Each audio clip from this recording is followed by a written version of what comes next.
સંસારને ચાર ઉપમા. નાની પુરુષોએ આ સંસારને ચાર ઉપમા આપી છે. સંસાર એટલે શું? ચાર ગતિ એ સંસાર છે. નરક ગતિ, તિર્યંજ ગતિ, મનુષ્ય ગતિ અને દેવગતિ. એ ચારેય ગતિ દુઃખથી ભરેલી છે. તેથી મહાપુરુષોએ આ સંસારને ચાર ઉપમા આપી અને તેનું ભયંકરપણું આપણા ધ્યાનમાં લાવે છે, અને કે જેથી આ જીવને સંસાર પ્રત્યે વૈરાગ્ય થાય, સંસાર અપ્રિય લાગે અને આવા દુઃખમય સંસારથી છૂટવાનો ઉપાય જીવ શોધી અને પોતાનું કલ્યાણ કરે. કેમ કે આ સંસાર કેવો ભયંકર છે, જીવના ધ્યાનમાં નથી. એટલે ઉપમા વડે આપણને વાત જ્ઞાનીઓ સમજાવે છે. હવે કૃપાલદેવ કહે છે, શિક્ષા પાઠ 19 સંસારને ચાર ઉપમા. ભાગ પહેલો. પહેલી ઉપમા, સંસારને મહાતત્વજ્ઞાનીઓ એક સમુદ્રની ઉપમા પણ આપે છે. મહાતત્વજ્ઞાનીઓ એટલે કેવળ જ્ઞાનીઓ, તીર્થંકરો એ આ સંસારને એક સમુદ્રની ઉપમા આપે. સમુદ્રની ઉપમા એને બરોબર છાજે છે. એટલે કૃપાલદેવ કહે કે મહાતત્વજ્ઞાનીઓ એવા કરુણાનીઓ આ સંસારને એક સમુદ્રની ઉપમા પણ આપે છે. સંસારરૂપી સમુદ્ર અનંત અને અપાર છે. અહો લોકો, તેનો પાર પામવા પુરુષાર્થનો ઉપયોગ કરો. આમ એમના સ્થળે સ્થળે વચનો છે. સંસારને સમુદ્રની ઉપમા છાજતી પણ છે.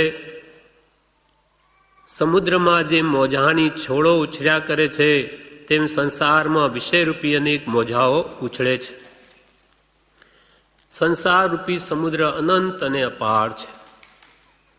આપણે મુંબઈમાં ચોપાટી પર ઊભા હોઈએ અને સમુદ્ર તરફ જોઈએ તો એનો કિનારો દેખાતો નથી, કે જાણે લાંબે સુધી અપરંપાર આ સમુદ્ર પડ્યો એવું દેખાય. તેમાં સંસારનો પણ કોઈ પાર નથી. એનો તો વળી અંત પણ છે, સંસારનો તો કોઈ કાળે અંત ના આવે. અનંત કાળ વહી ગયો આ સંસારને, અને હજુ અનંત કાળ સુધી એ સંસાર તો રહેવાનો જ છે.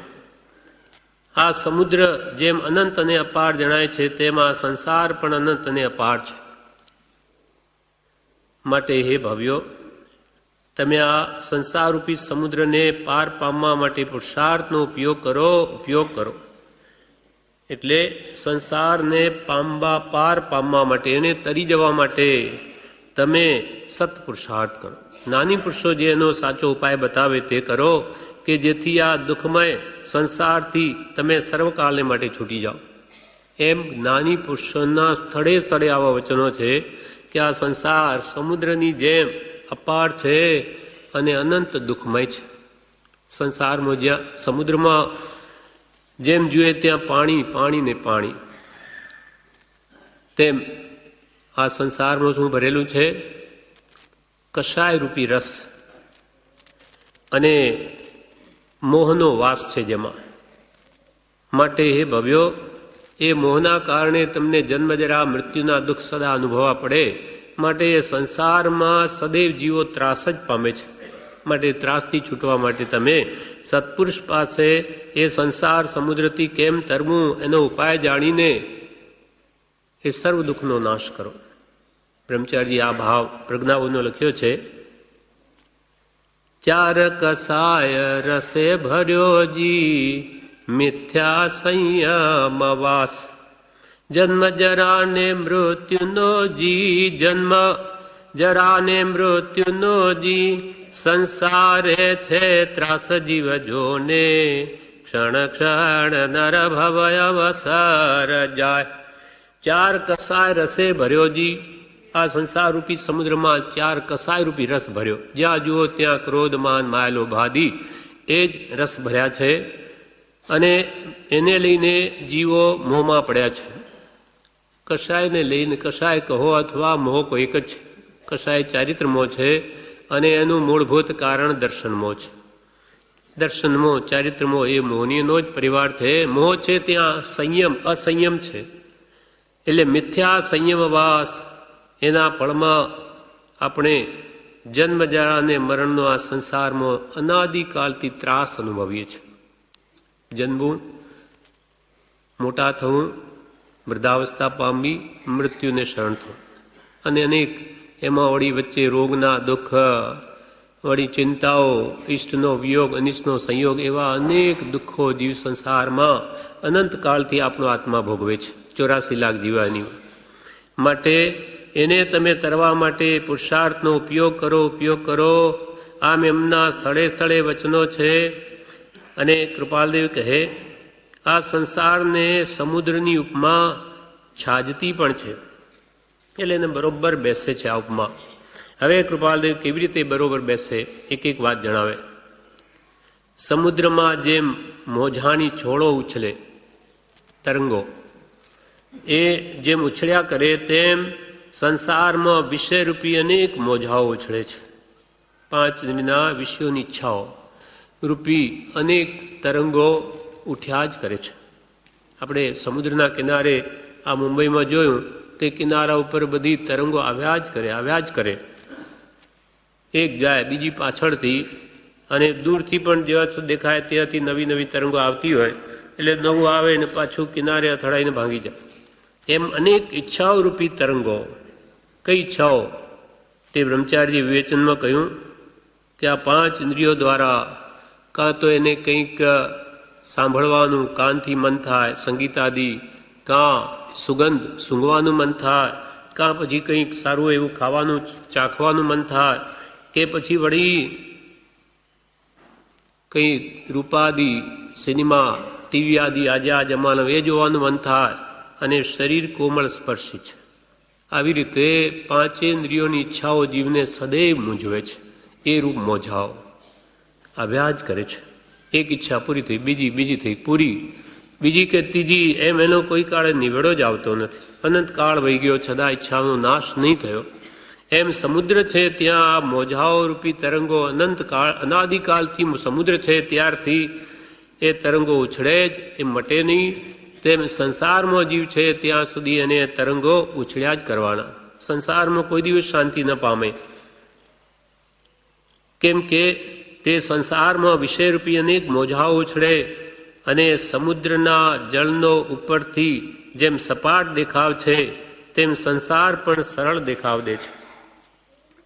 સમુદ્ર કેવો ઉપરથી સપાટ દેખાય? એક સરખો. કેટલોય માઇલો બંધ આપણે જોઈએ તો પાણી હંમેશા એક લેવલમાં જ રહે. ઘરમાં પણ કંઈ કામ કરો તો વોટર લેવલથી જોઈએ, કેમ કે પાણી સમતોલ રહે, એટલે ક્યાં બી એ ઊંચું નીચું ન થાય, એક જ લેવલમાં રહે. તેમ સમુદ્ર આપણને ઉપરથી સપાટ દેખાય, તેમ આ સંસાર પણ ઉપરથી આપણને સુંદર લાગે. આ બધું વિવેચન બ્રહ્મચારીજી કર્યું છે, એના આધારે આપણે જોઈએ છે. સંસાર ઉપરથી સુંદર લાગે, આકર્ષક લાગે, પણ એ સમુદ્ર જેમ અંદરમાં ક્યાંય બહુ ઊંડો અને ક્યાંય ભમરીઓ ખવરાવે, તેમ સંસાર કામ વિષય આદિ પ્રપંચમાં બહુ ઊંડો છે, તે મોહરૂપી ભમરીઓ ખવરાવે. ઉપરથી સંસાર એકદમ આપણને ગમે, પ્રિય લાગે, આકર્ષક લાગે, એવા 5 વિષયોના જે નિમિત્તો છે એ જીવને ત્યાં ખેંચે છે, પણ એનું ફળ ભયંકર છે. જેમ સમુદ્ર ઉપરથી સપાટ પણ અંદર બહુ ઊંડો, અને ક્યાંય તો એવી ભમરીઓ કે એમાં માણસ ફસાઈ જાય તો એ સીધો એને તળિયે જ ખેંચી જાય. એ ભમરીઓમાં જો જહાજ પણ ફસાઈ જાય તો એને ભમાવીને ઠેઠ નીચે લઈ જાય. એટલે અમુક પહેલાંના લોકોએ ક્યાં આ ભમરીઓ ખાય એવા સ્થાનો છે તે બધું પહેલાંથી જાંચ કરીને આવા નકશાઓ બનાવે છે કે જેથી તે તરફ જાય નહીં જહાજો. એમ ક્યાંય ઊંડો અને ક્યાંય ભમરીઓ ખવડાવે, તેમ આ સંસારી જીવને મોહરૂપી ભમરીઓમાં જો એ ગૂંચવાઈ ગયો તો તેમાંથી નીકળવું બહુ મુશ્કેલ છે. આ સંસાર કામ વિશે પ્રપંચમાં બહુ ઊંડો, એટલે 5 ઇન્દ્રિયો વિષયરૂપી પ્રપંચ વડે આ સંસાર બહુ ઊંડો, આ મોહ આપણને ભમાવે છે. ઉપરથી સારું લાગે, પણ સંસારમાં જે ખૂંચી ગયા, ફસાઈ ગયા, એ કેટલું દુઃખ અનુભવે, ત્રિવિધ તાપાગ્નિ વગેરે એનું મન જ જાણે, બાકી કોઈને ખબર ન પડે. બહારથી તો જાણે સંસારમાં બાહ્ય સુખ સામગ્રી બધી ભોગવે, પણ અંતર એનો આત્મા જાણે કે આમાં કેટલી ઉપાધિ ભોગવે છે. એમ ઉપરથી સમુદ્રની જેમ આ સંસાર ભલે સુખરૂપ લાગે, પણ અંદર તો એ કામ વિષયાદિ 5 ઇંદ્રિયના વિષયોમાં બહુ ઊંડો છે. મોહરૂપી ભમરીઓ કમા, એટલે કે આ મોહ આપણને આ સંસારમાં ભમાવે છે.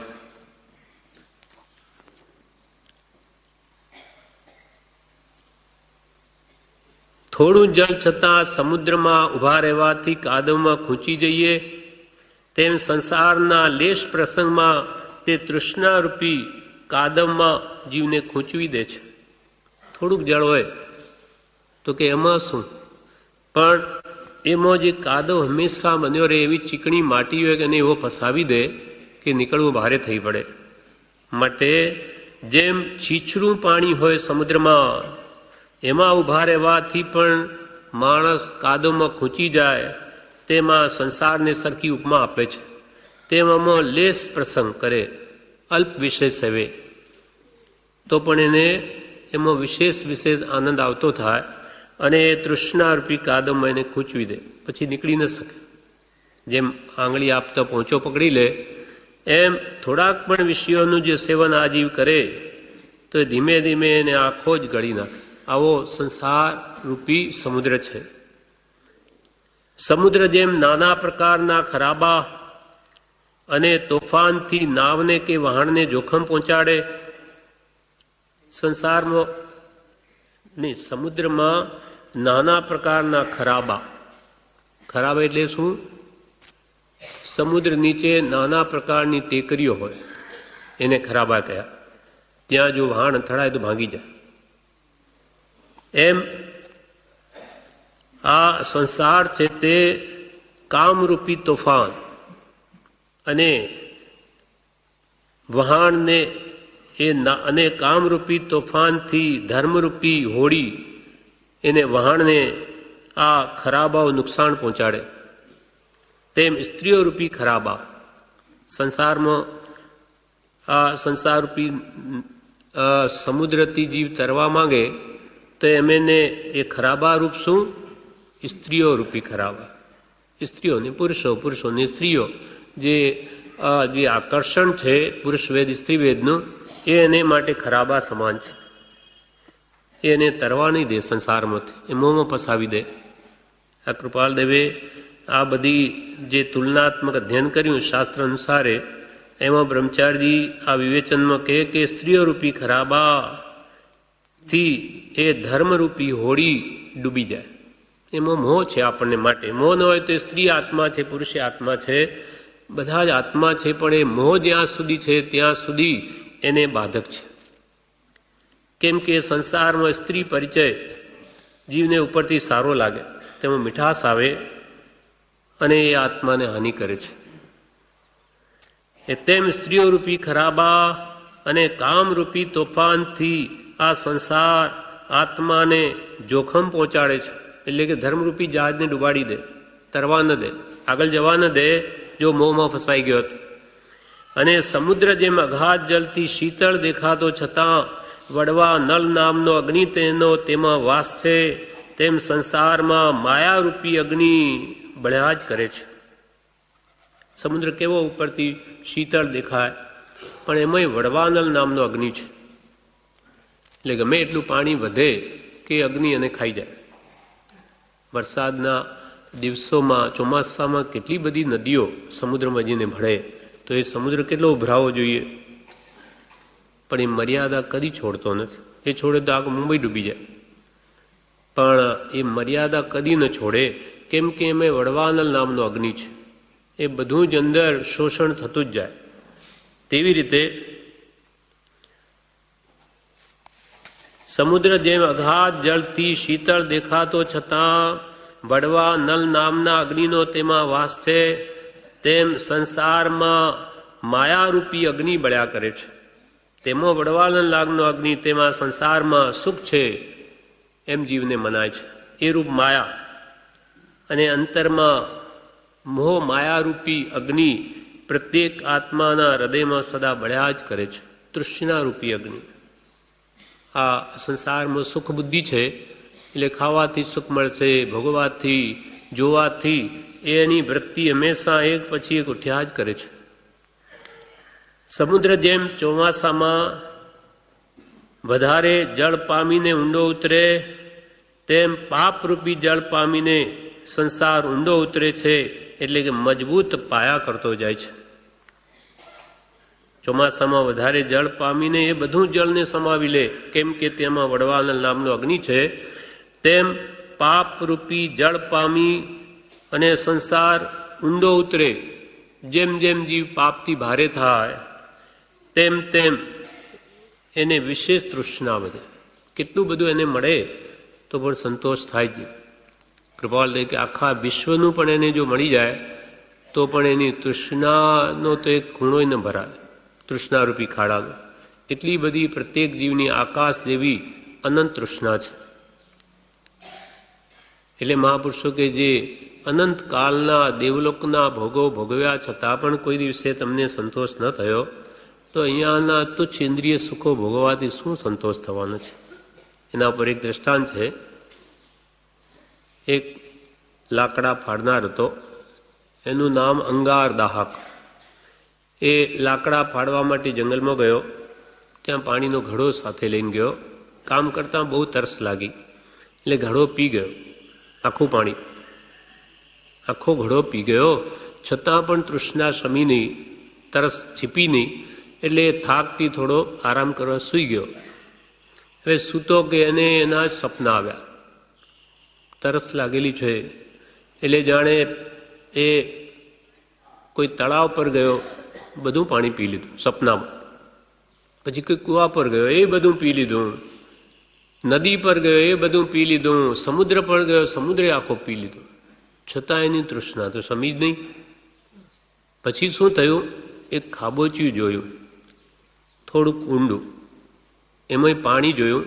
એટલે ઘાસ બહાર હતો, એનો પૂળો બાંધી એમાં મૂકી અને બહાર ખેંચે. હવે ઘાસના પૂળામાં કેટલું પાણી એને ચોટે, તો પણ પેલું પાણી લઈને પછી છાંટે. પેલા એમાંથી ટીપા પડે એ લઈને ચાટે. હવે જે વ્યક્તિની તૃષ્ણા સમુદ્રથી, નદીથી, તળાવથી કે કૂવાના સર્વ પાણીથી નહીં ભરાઈ, તૃષ્ણા શમી નહીં, તે શું એ ઘાસના પૂળાના છાંટણાથી તૃષ્ણા સંભાની હતી? ન સમે. આ આપણી વાત છે. નાની પુરુષો આપણને કે તમે દેવલોકના સુખ અનુભવ્યા, પછી તમે રાજાના સુખ અનુભવ્યા, શેઠના સુખ અનુભવ્યા, જે કંઈ પણ ભૌતિક સામગ્રી સર્વ અનુભવી, છતાં તમને હજુ સુધી તૃપ્તિ થઈ નથી. તો હવે આ એક નજીવા આ મનુષ્ય લોકના તુચ્છ સુખો, ક્ષણિક સુખો, એને તમે ભોગવવામાં સમય ગાળો. તેથી શું તમારી તૃષ્ણા છીપવાની છે? કદી નહીં છીપે. માટે એની આશા રાખવી તુચ્છ છે. હવે તો આ માનવદેવનો અમૂલ્ય સમય માત્ર આત્માર્થે જ ગાળવાયું છે. કેમ કે ગમે એટલું ભોગવો તો પણ એ તૃષ્ણાનો અંત તો કદી નહીં આવે. એટલે મહાપુરુષોએ આપણને આ પહેલી ઉપમા કૃપાલદેવે એમ આપી કે સંસાર સમુદ્ર જેવો છે. સમુદ્ર અપરંપાર, સંસાર અપરંપાર. અનાદિથી આપણે સંસારમાં છીએ, અનંત કાળ સુધી રહેવાના. સમુદ્ર ઉપરથી એકદમ સપાટ દેખાય, પણ અંદર ખાડા ટેકરા બહુ ઊંડો. તેમાં સંસાર પણ ઉપરથી સુખરૂપ લાગે, પણ અંદર ભયંકર દુઃખ છે. ત્રિવિધ તાપના આધિ વ્યાધિ ઉપાધિ, જન્મ જરા મૃત્યુ રોગ શોક ચિંતા. એ જેમ સમુદ્રમાં દુઃખ ને એમાં પડે તો દુઃખ જ પામે, તેમ સંસારમાં જીવ દુઃખ જ અનુભવે. ત્યાં સુખ છે જ નહીં તો ક્યાંથી લાવે? એમ સંસારમાં કંઈ પણ એને થોડોક પણ જે છીછરું પાણીમાં જેમ સમુદ્રમાં પગ મૂકે તો એ તણાઈ જાય કે ડૂબી મરે, તેમ મહાપુરુષો કે સંસારમાં થોડોક પણ લેશ પ્રસંગ કર્યો તો એને સ્ત્રીઓ રૂપી ખરાબા એ આગળ જતાં એને ડૂબાડી દેશે, ધર્મરૂપી વાહડને ડૂબાડી દે. માટે આ સંસાર અને સમુદ્રની ઉપમા બે છાજતી છે. માટે નમીનાથ ભગવાનના સંબંધમાં કહ્યું કે ભગવાન આવી વિષય કસાયની અશુદ્ધિથી અનંત કાળથી હું સંસાર સમુદ્રમાં રજડું છું, તો હે ભગવંત, છતાં આટલું બધું દુઃખ પાવું છતાં પણ એને જ ઈચ્છું, છતાં પણ આ સંસાર સુખરૂપ લાગે. આપણું કેવળ દર્શનમાં બળવાન છે મિથ્યાત્વ, કે આપણે સંસારમાં કેટલી બધી ત્રિવિધ તાપાગ્નિ ભોગવીએ છતાં પણ સંસાર જ ગમે. એટલે અજ્ઞાનતાનું કેટલું પ્રબળપણું છે.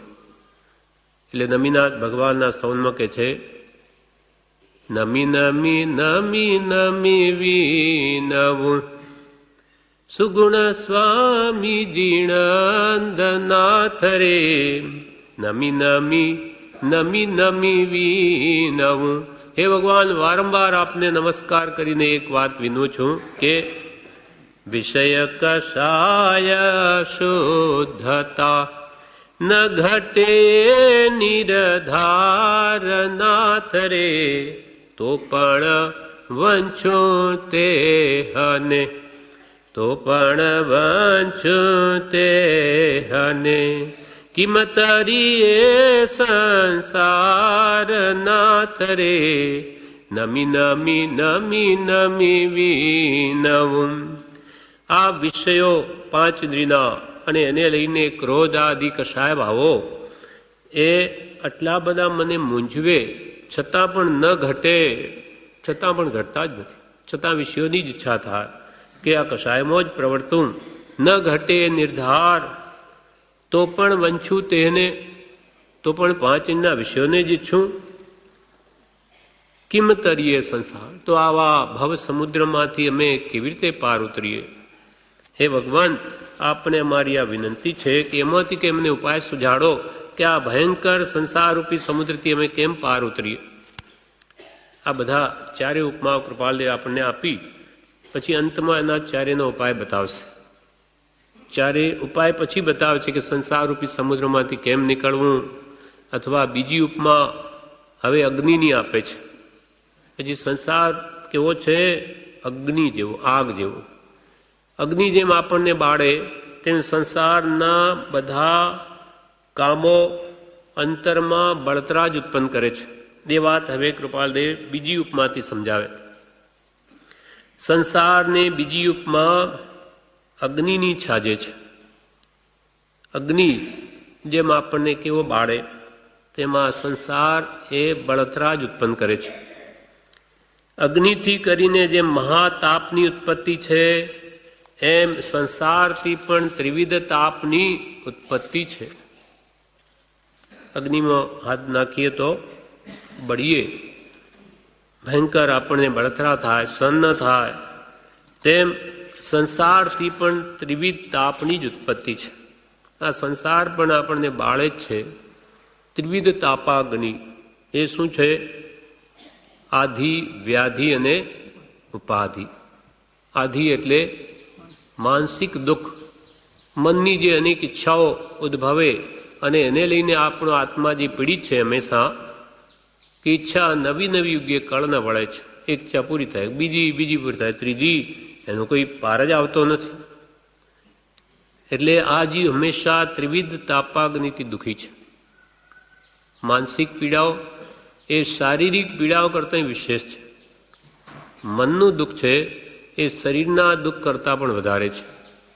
અને બીજી વ્યાધિ, અનેક જાતના રોગો આપણા શરીરમાં ઉઠે છે, કેમ કે શરીર રોગનું જ ઘર છે. રોગ ક્યાં રહે? શરીરમાં. કૃપાલ કે ખાણ મૂત્રને મળની રોગ જરા ને નિવાસનું ધામ. રોગ ક્યાં રહે? એનો નિવાસ ક્યાં? શરીરમાં. રોમે રોમે પોણા 2 રોગ નાનીઓ કહે. એટલે આવી 3.5 કરોડ રોગમાં કેટલી વ્યાધિઓની ક્ષમતા છે. તો કોઈને કોઈ રોગ ફૂટે, કોઈને કોઈ ફૂટે. કેન્સર, પછી વળી એની દવા નીકળે, હજુ ક્યાં નીકળી, પણ એ વળી એઇડ આવ્યો. એમ એક પછી એક પાપના ઉદય આવા રોગ ફૂટ્યા કરે અને જીવો હંમેશા દુઃખી જ રહે. પાપી જીવો સદા દુઃખ પામે, પુણ્યશાળી તો સદા સુખી છે. એને તો ગમે તેવા બાહ્ય સંજોગો હોય તો પણ એને પુણ્ય મળે, બધી સુવિધાઓ મળી જાય, પણ પાપી તો સદા દુઃખી. તે નર્કમાં જાય તો ત્યાં પણ એની ઈચ્છાઓની બળતરાથી તે ત્યાંય દુઃખી. એટલે મિથ્યા દ્રષ્ટિ સર્વત્ર દુઃખી અને સમ્યક દ્રષ્ટિ સદા સુખી. એ બધે સુખી. દેવલોકમાંય સુખી, મનુષ્યલોકમાંય સુખી, તિર્યંચમાંય જીવો સમ્યક દર્શનને પામે છે ત્યાંય સુખી, અને નર્કમાંય સુખી. ક્ષણિક કૃષ્ણ જેવા ક્ષાયક સમ્યક દ્રષ્ટિ કહે છે ત્યાંય સુખી. એમ આપણને હવે શું કરવાનું? સુખ માટે મિથ્યા માન્યતાઓ મૂકી દેવી. હું દેહથી ભિન્ન આત્મા છું, આ રોગ વ્યાધિ આદિ શરીરમાં છે, મારો સ્વભાવ નથી. એમ એટલે જ્ઞાતા દ્રષ્ટા રૂપ ભાવ આપણે કેળવીએ તો એ વ્યાધિ આપણને વધારે પીડા ઉત્પન્ન કરી શકે.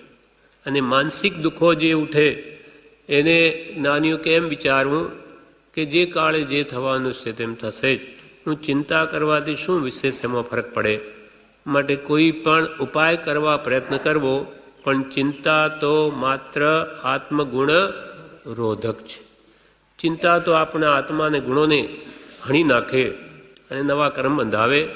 અને ચિંતા છે ચતુરાઈ ઘટે ઘટે રૂપ ગુણ જ્ઞાન, ચિંતા બળી અભાગીન ચિંતા ચિતા સમ. આગની જેમ ચિંતા બાળે. એટલે કોઈ પણ કાર્યમાં ચિંતા તો કરવી જ નહીં. જે કાળે જે થવાનું થશે, નાની પુરુષની આજ્ઞા પુરુષાર્થ કરી જવો. અને ફેરફારો જે સંસારમાં કર્મ અનુસાર થવાના છે એને કોઈને રોકી શકે. હા, ભક્તિ સત્સંગ સ્વાધ્યાય ધર્મથી કદાચ એમાં એ પાપોના પરમાણુ ઘટી જાય કર્મ તો લાભ થઈ જાય. બાકી બીજો કોઈ ચિંતાથી તો એમાં કોઈ ફરક ન પડે. એટલે આધિ વ્યાધિ ઉપાધિરૂપ ત્રિવિધ તાપાગ્નિથી સંસારમાં જીવો સદા પ્રજ્વલિત છે. કૃપાલ કે 14 રાજલોક. આપણે નહીં, દેવો પણ દુઃખી, નરકો તો દુઃખી છે જ, નારકીઓ તિર્યંચો તો બિચારા દુઃખી જ છે. અને મનુષ્યો પણ આવી વ્યાધિ આધિ ઉપાધિથી કેટલા દુઃખી એ તો આપણને પણ અનુભવ છે. ઉપાધિ પણ કંઈ સુખ ના આપે, પણ આ જીવને અનાદિનો એવો અભ્યાસ પડી ગયો કે જાણે ઉપાધિ વગર હું રહી ન શકું. પણ જ્યાં ઉપાધિ છે ત્યાં અનાથતા છે, ત્યાં એને સુખ શાંતિ ન હોય. ચક્રવર્તી 6 કણનું આધિપત્ય ભોગવે અધિકાર, પણ કૃપાલ કે તેટલું એ ઉપાધિ પણ ભોગવે છે. એ જાણે મારે અધિકાર પણ એની એને કેટલું બધું સંભાળવું પડે. એટલે ચક્રવર્તી આપણને સુખી દેખાય, પણ કૃપાલ કે એ બધા અંતર સમ્યક દ્રષ્ટિની વાત જુદી છે. બાકી મિથ્યા દ્રષ્ટિએ તો બહુ દુઃખી. ચક્રવર્તી હોય તો શું, ઇન્દ્ર જેવા ના હૃદયમાં કૃપાલ કે મેં પ્રવેશ કર્યો, પણ તે પણ બિચારો દુઃખી હતો. એવું જ્યાં સંસારનું સ્વરૂપ, જ્યાં ચક્રવર્તી દુખિયા, ત્યાં સુખ શું? રંકાદીને આપણા જેવા રંકોને સુખ ક્યાંથી હોય? પુણ્યશાળીઓ આવા જીવો પણ જ્યાં દુઃખી છે, તો આપણા જીવન તો દુઃખ હોય જ. કેમ કે સંસારમાં સર્વત્ર દુઃખ જ છે. જેમ સમુદ્રમાં પાણી, પાણીને પાણી, અને અગ્નિમાં હાથ ઘાલે તો બળે જ. એમાં કોઈ એવો પ્રકાર ન આવે કે જે શીતળતા રૂપ હોય તો જ્યાં હાથ ઘાલો બાળે જ. એમ સંસારમાં બધી ત્રિવિધ તાપાગ્નિ જ છે. વળી કૃપાલદેવ કહે, અગ્નિથી બળેલો જીવ જેમ મહા વિલવિલાટ કરે, તેમ સંસારથી બળેલો જીવ અનંત દુઃખરૂપ નરકથી અસહ્ય વિલવિલાટ કરે છે. અગ્નિથી બળેલો કેટલી બળતરા થાય એ તો જે થયું હોય તે જ અનુભવે. તેમ 5 ઇંચના વિષયો, વિષય કસાય રૂપ જ સંસાર છે. એ 5 ઇંચના વિષયોની આસક્તિ જ આપણને આ સંસારમાં રાખે છે. નવા નવા જન્મ લેવા પડે સાને લઈને? વિષય કસાયની આસક્તિ. એ આસક્તિને લઈને જીવ અનંત દુઃખરૂપ નરકની વ્યાધિ અહીંયા પણ ભોગવે. માનસિક દુઃખ ઓછું નથી, અથવા જન્મ જરા મરણ કર્યા જ કરે છે. એ બધી વિષય કસાયની બળતરા ને લઈને એના ફળમાં એને જન્મ જરા મરણ કરવા પડે. જન્મે ગર્ભના દુઃખ ભોગવે, જન્મના દુઃખ ભોગવે, બાલ્યાવસ્થાના રજળીયળને મોટો થા, યુવા વયમાં કેટલી ઉપાધિ ભોગવે, અંતે વૃદ્ધાવસ્થા પામી દુઃખ ભોગવીને મરી જાય. આ મનુષ્ય ફરી પાછો જન્મ. આ સંસારમાં આવી રીતે સંસારથી બળેલો જીવ અનંત દુઃખરૂપ નરકથી અસહ્ય વિલવિલાટ કરે. આજે ત્રિવિધ તાપાગ્નિ એ નરક જેવી પીડા છે. માનસિક પીડાનો ખ્યાલ જીવોને ખ્યાલ નથી આવતો, મોહ છે એટલે. બાકી જે આત્માનું નિરાકુળ સુખ છે એ સંસારી જીવ અનુભવી શકતો જ નથી. અને શુભ પુણ્ય એના ફળમાં કંઈ શાતાબેન નહીં મળે, સુખ માણી બેસે, બાદ સુખી. નાન્યું કે સુખ છે જ નહીં. સુખ તો તને ખબર જ નથી. સુખ વસે આત્મા વિશે તેનો નહીં નિર્ધાર, સુખ શોધે હીન વસ્તુમાં જળમાં નહીં જળનાર. તેમ અગ્નિની જેમ આ જીવને ત્રિવિધ તાપાગ્નિ સદૈવ બાળે છે. અગ્નિ જેમ સર્વ વસ્તુનો, આ તુલના કરે કૃપાલદે, અગ્નિની ઉપમા આપે એટલે અગ્નિ જેમ સર્વ વસ્તુનો ભક્ષ કરી જાય છે, તેમ સંસારના મુખમાં પડેલાનો તે ભક્ષ કરી જાય છે. અગ્નિમાં ગમે તે વસ્તુ નાખો, બળીને રાખ થઈ જાય, ભસ્મ બની જાય એની. તેમ આ સંસારના મુખમાં પડેલો કોઈ પણ પ્રાણી એ સંસાર રૂપી અગ્નિ વડે એમાં બળતરા જ અનુભવે. સંસારી જીવોનું મન, આપણા મનને પૂછીએ તો આપણા મનમાં કોઈ બળતરા છે કે નહીં? આપણને માનસિક ચિંતા થાય, શારીરિક વ્યાધિ થાય, કે ઉપાધિ ભોગવીએ છે કે નહીં?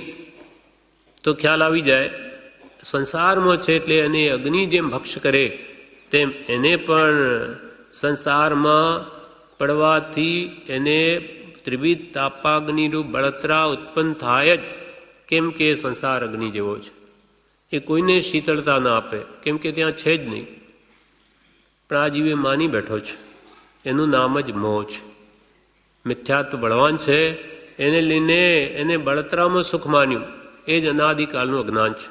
એનું નામ જ મિથ્યાત્વ છે, એનું નામ જ વિપરીત માન્યતા છે. અને એ સત્પુરુષના બોધ વડે આત્મજ્ઞાન થયે ટળી જાય છે, તેના પહેલાં નહીં ટળે. અને વળી અગ્નિમાં જેમ જેમ ઘી અને ઈંધણ હોમાય છે તેમ તેમ તે વૃદ્ધિ પામે છે. જેમ જેમ આગમાં આપણે ઈંધણ એટલે લાકડા અથવા ઘી એ જેમ હોમાય તેમ તેમ અગ્નિ વૃદ્ધિ વધે. તેમ સંસારમાં તીવ્ર મોહિનીરૂપ ઘી અને વિષયરૂપ ઈંધણ હોમાય છે તેમ તેમ તે વૃદ્ધિ પામે છે. તેમાં સંસારમાં તીવ્ર મોહનીરૂપ ઘીની તુલના કોના સાથે કરી? તીવ્ર મોહ, આસક્તિ. આપણને જ્ઞાનીઓમાં અંતર જ છે, આપણને સંસારમાં આસક્તિ છે, સુખ બુદ્ધિ છે, તેને લઈને આપણે દુઃખી. મને આને મળ્યું, કેમ મળે? અને મળે તો એમાં તીવ્ર એક મેઘપણું થઈ જાય, આસક્તિ થાય, ખૂબ મોહ થાય, એને લઈને આપણે દુઃખી છે. એટલે આસક્તિરૂપ ઘી અને આ વિષયરૂપ ઈંધણ, પાંચ ઇન્દ્રિયના વિષયોરૂપ ઈંધણ હોમાય. એટલે કે જેમ જેમ ઈચ્છાઓ ઉત્પન્ન થાય તેમ ઇન્દ્રિયોના વિષયો ભોગવીએ તેમ તેમ બળતરા વધે. જેમ કે આપણે આંખનો વિષય છે, ટીવી જોવાનું મન થયું, જોયું, અડધો કલાક માન્યું કે ભાઈ હવે મનોરંજન કર્યું, પણ નાની કે તું બહુ દુઃખ ઊભું કર્યું એનાથી. અડધો કલાકનું મનોરંજન તારા અંદરમાં કલાકોની આસક્તિ, ઈચ્છાઓ પેદા કરી દીધી કે આવા બંગલાઓ, આવી ગાડીઓ, આ બધું નાચ ગાન, એ બધું આપણે ક્યારે થશે? એવી તૃષ્ણાએ ઘર કરી દીધો કે એના પાછળ આખી જિંદગી ઘસડા છે. પણ એ જાણે મને સુખ ન મળ્યું, તારી અનેક ઈચ્છાઓમાં દુઃખની વૃદ્ધિ થઈ ગઈ. વિષયોની તૃષ્ણા તારી વધી ગઈ એ જોવાથી, એને ખ્યાલમાં ના આવે. એમ તેમ સંસારમાં તીવ્ર મોહિનીરૂપ ઘી અને વિષયરૂપ ઈંધણ હોમાય છે તેમ તેમ તે વિષયો ભોગવવાની બળતરા વધ્યા કરે છે. જેમ ભોગવે તેમ બધે, જેમ ભોગવે તેમ બધે. આ તૃષ્ણારૂપી ખાડો કે છે સાવ વિપરીત જુદો. સંસારના ખાડાઓ તો હોય તો એમાં પથરા, ઢેફા, માટી જે કંઈ નાખે પુરાઈ જાય. પણ આ તો ઊંધો ખાડો. નાની પુરુષો કે એમાં જેમ તમે નાખશો ને તેમ વધારે ઊંડો જાય એવો ખાડો. એમાં તો જે અંદર હોય એ બહાર ફેંકો, આઈ નહીં જોઈએ, આઈ નહીં જોઈએ, આઈ નહીં જોઈએ, તો જ આ ઈચ્છાઓ શમે. બાકી જેમ ઈચ્છાઓ થાય તેમ તમે આપતા જ જશો તો આ સંસારરૂપી અગ્નિ ઈચ્છાઓની, વિષયોની વિશેષ વૃદ્ધિ પામશે. એટલે તે સંસારમાં તીવ્ર મોહિનીરૂપ ઘી અને વિષયરૂપ ઈંધણ હોમાય છે તેમ તેમ તે વૃદ્ધિ પામે છે. માટે આ સંસારને અગ્નિની ઉપમા પણ છાજે છે. અગ્નિ જેમ બાળે તેમ સંસાર પણ ત્રિવિધ તાપાગ્નિથી અને બળતરા જ આપે, સુખ શાંતિ ના આપે. શાંતિથી કૃપાલ કે જે સમ્યક દ્રષ્ટિ જીવને ખ્યાલમાં આવે કે માનસિક પીડા આપણે કેટલી ભોગવીએ. શારીરિક પીડા તો કોઈને ખબર પડે, પેટ દુખતું હોય, માથું દુખતું હોય તો કે આ દુઃખ છે, પણ અંદરમાં ઈચ્છાઓની બળતરા કેટલી બધી છે એ કોઈ સત્પુરુષનો આશ્રિત વિચાર કરે તો સમજાયું છે. એટલે આ જે વિષયની લગ્ની છે અનાદિની, એને બુઝાવનાર સત્પુરુષના ગુણો પ્રત્યે જો અનુરાગ થાય, કે એમનો અનુભવેલો આત્માનો અનુભવ આપણને થાય, તો આ અગ્નિ જરૂર બુઝે. બીજો કોઈ ઉપાય નથી. તૃષ્ણાઓને વધારવાથી એને બુઝે, પણ સત્પુરુષે એનો શું ઉપાય કર્યો એ જો જીવ વિચારીને ગુણો પ્રગટાવે અને આત્માનો અનુભવ કરે, કેમ કે આત્મજ્ઞાન એ સર્વદેખથી અને સર્વક્લેશથી મુક્ત થવાનો ઉપાય છે, એ કરે તો કે જરૂર બુઝે. એવી વાત સ્તવનમાં કે છે, આપણે જે બોલીએ છીએ સવારમાં એમાં શીતળ ભગવાન નાથના ભગવાન કે, કેમ કે અગ્નિ એ બાળે, જ્યારે શીતળનાથ ભગવાન શીતળતા આપે એ ભાવમાં કે છે, શીતલ જીન મોહે પ્યારા સાહેબ, શીતલ જીન મોહે પ્યારા, શીતલ જીન મોહે પ્યારા સાહેબ, શીતલ જીન મોહે પ્યારા. કેમ કે આત્મ શીતળતા આપે, માટે એવા શીતલનાથ ભગવાન અમને પ્યારા લાગે છે. કેવી રીતે શીતળતા આપે?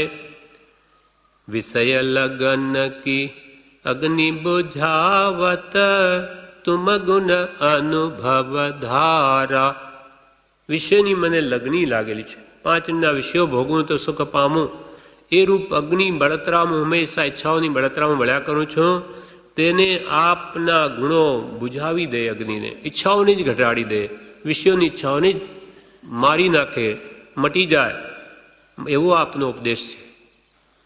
વિષય લગન કી અગ્નિ બુઝાવત, તુમ ગુણ અનુભવ ધારા, ભઈ મગનતા તુમ ગુણ રસ કી, ભઈ મગનતા તુમ ગુણ રસ કી, કુન કંચન કુન દારા સાહેબ, શીતલ જીન મોહે પ્યારા. જો આપના ગુણો પ્રત્યે જો મને પ્રીતિ ઉત્પન્ન થઈ ગઈ, ગુણો મેળવવામાં જો રસ લાગી ગયો, તો પછી કોણ કંચન ને કોણ દારા. દારા એટલે સ્ત્રી, કોણ સ્ત્રી ને કોણ ધન, એટલે શું ધન, ધનનો મોહ ખસી જાય, સ્ત્રી પ્રત્યેની આસક્તિ તૂટી જાય, મોહ ખસી જાય, એવો આપનો ઉપદેશ છે. એમાં જો મગનતા મને થઈ ગઈ, પ્રીતિ જાગી, આપની આજ્ઞા ઉઠાવવામાં, તો આ બધો જ રોગ જતો રહેશે. ભાઈ મગનતા તુમ ગુણ રસગી, તો કુણ કંચન ને કુણ દારા. શું સોનું કે પૈસા કે શું સ્ત્રી, કંચન અને કામિનીનો મોહ મટી જાય, એવો ભગવાનનો અદ્ભુત ઉપદેશ છે. એવા મગનતા આવી જોઈએ, પ્રેમ આવવો જોઈએ, એટલે પર પ્રેમ પ્રવાહ બઢે પ્રભુ સે તો તબ આગમ ભેસ, ભક્તિ આવી જોઈએ. સત્પુરુષે ભક્તિ પ્રગટે કે સંસારની આ ભક્તિ પ્રીતિ નાશ પામે. વળી કે છે કે આપણી ભગવાન કેવી શીતળતા, કે આ ચંદન તમારી સાથે હોડ કરે છે. હું કેવું શીતળ, તો કે એ બિચારું શું એની એ તમારી સાથે હોડ કરી શકે? કેમ કે તમારું તો નામ છે ને, એ જ અમારા બધા તાપને હરી લે. અમારી અંતરની બળતરા માત્ર તમારું નામ, એનાથી જ નાશ પામી જાય, તો એ ચંદન તમારી સાથે શું હોડ કરી શકે? શીતલતા ગુણ હોર કરત તુમ, ચંદન કા હું બિચારા. બિચારું ચંદન શું તમારી શીતળતા સાથે હોડ કરે? કે હું કેવું ઠંડક લગાવો તમને એકદમ શાંતિ વળી જાય, માથું દુખતું હોય, પીડા થતી હોય, એ આ તો બાયની બિલકુલ અંશાતા આપે ને ન પણ આપે, અંદર ઘણી બળતરા ન સમાવી શકે, પણ આ અંદરની બળતરા છે આ તો અમારી, એના માટે તો એક સત્પુરુષનો ઉપદેશ જ તત્વજ્ઞાન, આત્મજ્ઞાન, સત્પુરુષનો જે અદ્ભુત જે વાણી છે એ જ આ અગ્નિને બુઝાવી શકે, બીજી કોઈ નહીં બુઝાવી શકે ઈચ્છાઓને. શીતલતા ગુણ હોર કરત તુમ, ચંદન કા હું બિચારા. નામ હી તુમ ચા તાપ હરતુ હૈ, નામ હી તુમ ચા તાપ હરતુ હૈ. વાકુ ઘસત ઘસારા સાહેબ, શીતલ જીન મોહે પ્યારા. આપનું તો નામ જ અમારી આ ત્રિવિધ તાપાગ્નિને હરી લે. નામ ઈ તુમચા તાપ હરોતું હે વાકું ઘસત ઘસારા. પેલું ચંદનને શું ઘસો? આ ઘસો કે શું ઘસો? એના નામને ઘસો. એટલે કે આ વારંવાર, જેમ કે કૃપાળદેવનું નામ શું છે? સહજાત્મ સ્વરૂપ શુદ્ધ ચૈતન્ય સ્વામી છે. કૃપાળદેવ કોણ છે? આ તો એમનું શરીર છે. એમાં અંતરમાં રહેલો જે એમનો આત્મા, શુદ્ધ આત્મા, પરમાત્મ સ્વરૂપ આત્મા. કૃપાલદેવ પોતે જ 680માં કાલે કહ્યું, તમે એ પરમાત્મ સ્વરૂપને પામેલા. એવા પરમ કૃપાલદેવ પોતે જ કહ્યું કે અમે પરમાત્મ સ્વરૂપને પામ્યા છીએ. તો એવા એનું જેનું નામ જ સહજાત્મ સ્વરૂપ છે, એવા એનું નામ લ્યો તો એને જ ઘસો. ચંદન જેમ ઘસે ને, એને વારંવાર ઘસવામાં શું થાય? આમ તેમ પાછું આ બાજુ લઈ જાય, આમ તેમ આખો દાડો એનું નામ જ ઘસ્યા કરો. વાંકું ઘસત ઘસારા, તો બધી જ સંસારની અગ્નિ બુਝી જાય. નામઈ તુમ મચા તાપ હર તું હૈ વાકું ઘસત ઘસારા સાહેબ શીતલ જીન મોહે પ્યારા. એ ભગવાન તીર્થંકરો બધા આત્મશીતલતા જ આપે, પણ આપણે વર્તમાનમાં પ્રત્યેક સદગુરુ સમની પરોક્ષ જીનોપકાર એવો લક્ષ્ય થયા વિના ઉવેના આત્મવિચાર, એ શીતળતા આખા સમુદ્ર જેવી શીતળતા છે એમાં. પણ છે ક્યાં? દૂધનો સમુદ્ર છે, પણ છે ક્યાં? તો કે લાખો ગાઉ દૂર. પણ મને તો અંતરમાં આ તૃષા લાગી છે, પીડા થાય છે, તો અહીંયા કોઈ મીઠા પાણીનો કળશો આપે તો બુਝે. તેમ સાચા સત્પુરુષ જે નિકટ ભૂતકાળમાં થયા, એ આપણને શું જોઈએ, આ ઈચ્છાઓ કેમ શમે, એવા જ્ઞાની પુરુષો સમાવી શકે. તેથી ભગવાન મોટા નાની માથે છે. એ જ આપણો ધ્યેય છે કે જીન દશાને જ પામવી છે, પણ સદગુરુ આજ્ઞાવળ નહીં મળે. એટલે ગુરુ પાસે જ્ઞાન મેળવે તો જ આ આત્મશીતલતા હમણો થશે, અને પછી ભગવાનનું જે સમુદ્ર જેવી શીતલતાનો ખ્યાલ આવશે. એટલે ગુરુ વગર કંઈ છે જ નહીં. પહેલાં સદગુરુ, એના દ્વારા એ ઠેઠ ભગવાનના અનંત સુખ સ્વરૂપ શીતળ સ્વરૂપને સમજી શકે. તેમ સંસારમાં તીવ્ર મોહિની રૂપ ઘી અને વિષયરૂપ ઇંધન હોમાય છે, તેમ તે જીવની વિષયોની બળતરા ભોગવવાની વિશેષ વધે. માટે આપણે સુખી તો હોય શું કરવું? 5 ઇંધના વિષયોને ઘટાડવા. જેટલા ઘટશે તેમ જ સુખ શાંતિ ઉપજશે. બાકી આ મન તો કૃપાલદેવે જીતેન્દ્રના પાઠમાં કહ્યું મોક્ષમાળામાં, આ તો કે જેમ નવું જ માંગે, એક આપો કે બીજું. જેમ બાળક હોય ને, એક વસ્તુ આપો તો બીજો ત્રીજી. તેમાં મન તો જેમ વિષયો એને ભગવાન આપો તેમ વધારે ઉછળે, વધારે માંગે. કૃપાલ કે એનો ઉપાય શું? મનને જીતવાનો. એ જે માંગે તે ન આપો, એ જ એને ઈચ્છાઓને સમાવવાનો ઉપાય છે. આય નહીં જોઈએ, નહીં આય નહીં, તો એની મારે જખ મારીને શાંત થાય, ક્યાં જાય? પણ આ મન જેમ માંગે તે આપ્યા જ કરીએ છીએ, એટલે વધારે આપણે બળતરા ભોગવીએ સંસારમાં, અગ્નિ ભોગવીએ, ત્રિવિધ તાપાગ્નિ. હવે ત્રીજી ઉપમા કૃપાલદેવ આપે છે સંસારને અંધકારની. સંસારને ત્રીજી ઉપમા અંધકારની છાજે છે. અંધકાર જ્યાં કંઈ દેખાય નહીં. અમાવસની રાત્રિ હોય, ભયંકર અંધકાર છાયેલો હોય, એમાં કંઈ દેખાય જ નહીં, વસ્તુ ક્યાં પડી વગેરે. તે અંધકારની ઉપમા જ્ઞાની પુરુષો ત્રીજી આ સંસારને આપે છે.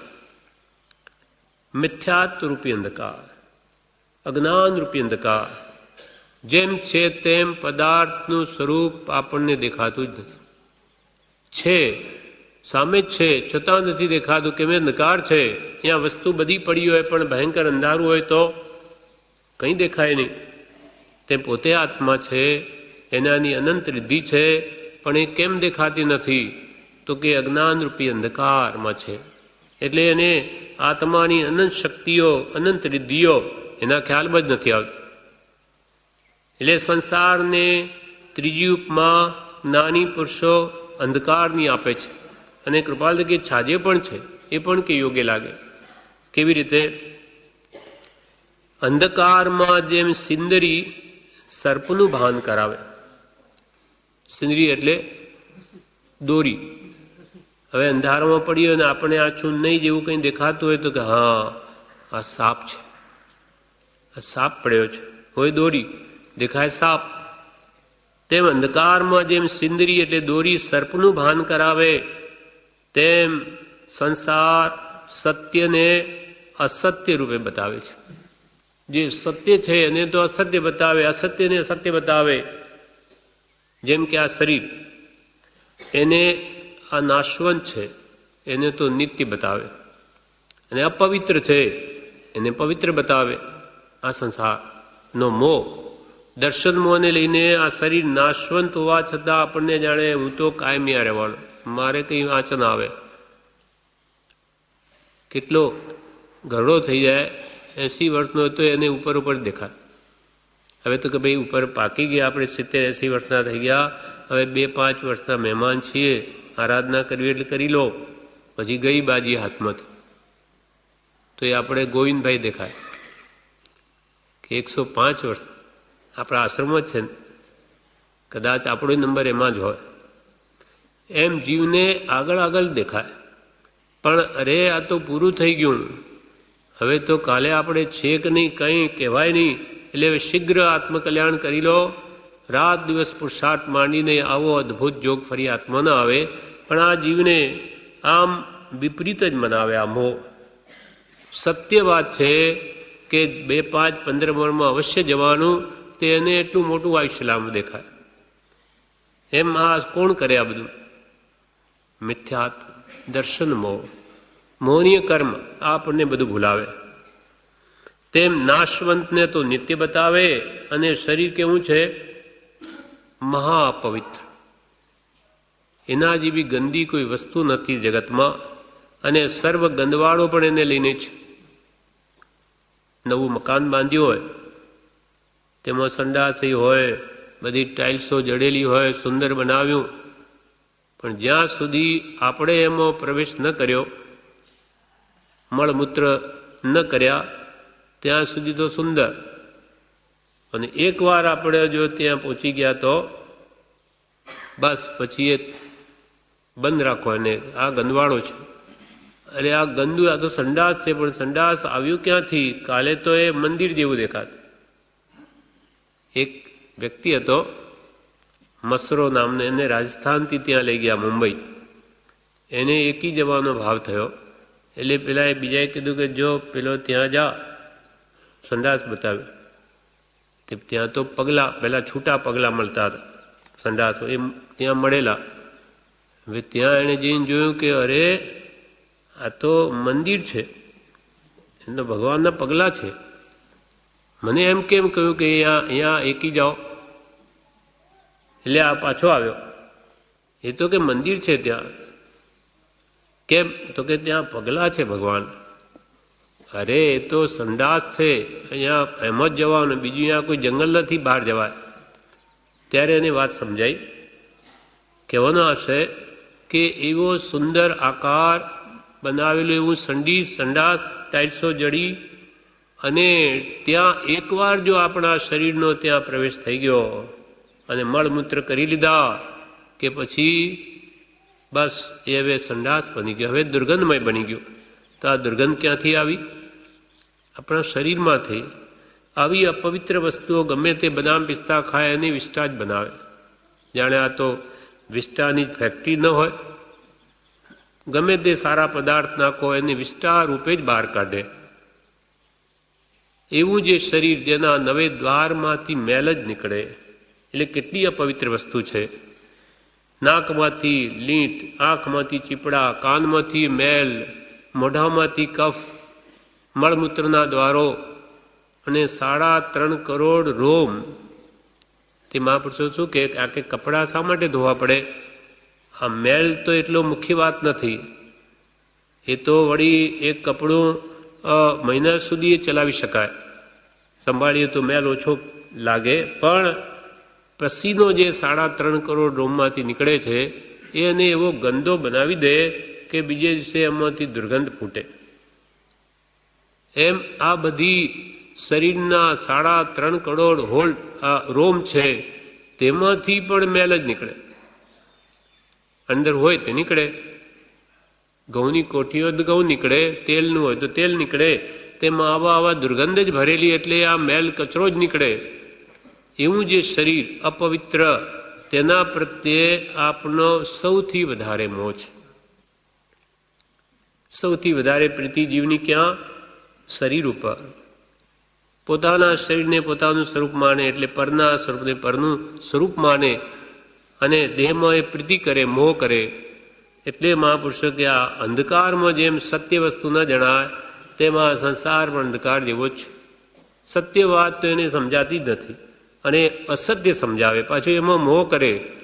દુર્ગંધમાં દુર્ગંધ વસ્તુ પ્રત્યે વધારેમાં વધારે આસક્તિ. એટલે આ કેટલું આશ્ચર્ય! સંસારમાં ખરાબમાં ખરાબ વસ્તુ પ્રત્યે અને વધારેમાં વધારે પ્રીતિ, તેને સંપૂર્ણ રીતે અસત્ય વાત સમજાવી. કોણે? મિથ્યાત્વે, દર્શનમાં. એટલે આ સંસારની ને આ અંધકારની ઉપમા પણ બરાબર છાજે છે. અંધકારમાં જેમ પ્રાણીઓ આમ તેમ ભટકી વિપત્તિ ભોગવે, તેમ સંસારમાં બેભાન થઈને અનંત આત્માઓ ચતુર્ગતિમાં આમ તેમ ભટકે છે. એમ અંધકારમાં આપણને કઈ બાજુ જવું ખ્યાલ ના આવે, તેમ આ જીવ ક્યાંથી આવ્યો, ક્યાં જવું તેની કાંઈ ખબર ન પડે અંધકારમાં. તેમ આપણે અજ્ઞાનથી 5 ઇંચના વિષયોમાં લીન છે. આપણે મનુષ્ય ભવનો કેમ સદુપયોગ કરવો, ક્યાંથી આવ્યા, ક્યાં જવાનું છે, આના માનવદેહ વડે શું પ્રાપ્તિ કરવી, એ કંઈ લક્ષ્ય જ નથી આવતું. એટલે કબીરદાસજી તો એમ કહે કે સુખિયા સબ સંસાર ખાવે और सोवे, પણ દુખિયા દાસ કબીર કે જબ જાગે તબ રોવે. સુખિયા સબ સંસાર, બધા ખાય પીએ સુએ, પણ આ કબીરદાસ દુખિયો છે કે જ્યારે જાગે ત્યારે રોવે. કેમ? તો કે આવો માનવ દેહ જેને સમ્યક જ્ઞાન એટલે સબળી મતી આવી, તો આવો માનવ દેહ આ જન્મ મરણથી છૂટવાની બારી મળી, એને એમાં હું આ શું મોહું છું? હવે શીઘ્ર મારું આત્મકલ્યાણ કેમ કરું કે આવા સંત પુરુષોને તો આ સૂજે. જ્યારે જે અજ્ઞાની જીવોને મોહાધીન વૃત્તિથી કંઈ ભાન ના આવે, એ તો ખાય પીએ અને સૂવે. એટલે એ જ એને જીવન માને, એ સુખ માને. જ્યારે જ્ઞાની પુરુષોને તો એ ભયંકર દુઃખ ભાસે છે કે આ સંસારમાં મોહ કરવો એ ઝેર પીવા બરાબર છે. એટલે કૃપાલદેવ કે આ અહીંયા સંસાર પગ મૂકતા પાપ છે, જોતા ઝેર છે અને માથે મરણ રહ્યું છે, માટે શીઘ્ર આત્મહિત કરી લો. એમ કૃપાલદેવ કહે. અને અંધકારની ઉપમા કેમ છાજે? તો કે સંસારમાં બેભાન થઈને, પોતાના આત્મ સ્વરૂપનું ભાન ભૂલીને, એટલે બેભાન થઈને અનંત આત્માઓ ચતુર્ગતિમાં, 4 ગતિરૂપ સંસારમાં આમ તેમ ભટકે છે. અંધકારમાં જેમ કાચ અને હીરાનું જ્ઞાન થતું નથી, તેમ સંસારરૂપી અંધકારમાં વિવેક અવિવેકનું જ્ઞાન થતું નથી. અંધકારમાં એક કાચનો ટુકડો પડ્યો અને એક હીરો હોય માનો, તો એ કંઈ એક દેખાય નહીં, કયો હીરો અને કયો કાચનો ટુકડો એ ઓળખાય નહીં. તેમાં સંસારરૂપી અંધકારમાં વિવેક અવિવેકનું જ્ઞાન થતું નથી. એટલે અજ્ઞાનરૂપી અંધકારથી સંસારમાં આ જીવને શું કરવું જોઈએ, શું ન કરવું જોઈએ, આ સત્સંગ કહેવાય, આ અસત્સંગ કહેવાય કે આ સદગુરુ કહેવાય, આ કુગુરુ કહેવાય, એનું કંઈ પણ જ્ઞાન થતું નથી, સમજાતું જ નથી. એટલે આ 4 ગતિરૂપ સંસારમાં ભટક્યા જ કરે છે. તેમ સંસારરૂપી અંધકારમાં વિવેક અવિવેકનું જ્ઞાન થતું નથી. જેમ અંધકારમાં પ્રાણીઓ છતી આંખે અંધ બની જાય છે. આંખો તો હોય જ છે, પણ અંધકારના કારણે નથી દેખાતું. આંખો ફાડી ફાડીને જોઈએ તોય કે ન દેખાય, કેમ કે અંધકાર છે. તેમ છતી શક્તિએ સંસારમાં તેઓ મોહાંધ બની જાય છે. છતી શક્તિએ આપણા આત્મામાં કેટલી શક્તિ? અનંત શક્તિ, અનંત તો જ્ઞાન છે, એને અંધકાર કંઈ રોકી ન શકે. પણ એ બધી શક્તિઓ મિથ્યાત્વ અજ્ઞાન રૂપી અંધકારથી બધી છવાયેલી છે, બધી આવરિત છે. અહીંયા બેઠો 14 રાજલોકને દર્શન બળે અનંત દર્શન જેમાં શક્તિ છે જોઈ શકે, પણ દર્શનાવણીય કર્મથી બધું ઢંકાયેલું. અનંત જ્ઞાન વડે બધું જાણી શકે, પણ બધું જ્ઞાનાવણીય કર્મ બધું આવરિત. એવી અનંત શક્તિઓ કૃપાલ કે આત્મામાં હોવા છતાં પણ આ મહાન પ્રાણી તે એને કંઈ દેખાતું નથી. જેમ અંધકારમાં પ્રાણીઓ છતી આંખે અંધ બની જાય છે, તેમ છતી શક્તિએ એટલે કેવળ જ્ઞાન વગેરે બધી શક્તિઓ આપણા આત્માનો પડેલી હોવા છતાં સંસારમાં તેઓ મોહાન બની જાય છે. મોહ છે જીવને, એટલે મોહથી આંધળો બની જાય છે. અંધકારમાં જેમ ઘુવડ ઇત્યાદિકનો ઉપદ્રવ વધે છે, તેમ સંસારમાં લોભ માયાદિકનો ઉપદ્રવ વધે છે. અંધકારમાં ઘુવડ હોય, ઉલ્લુ જેને હિન્દીમાં કહે, એને રાતના દેખાય, એટલે બિચારા જીવો જેને ન દેખાય એને જેને પકડે મારી નાખે. એમ ઘુવડ, સાપ, શિયાળ ઇત્યાદિ એ અંધકારમાં બીજા જીવોને બહુ ઉપદ્રવ કરે.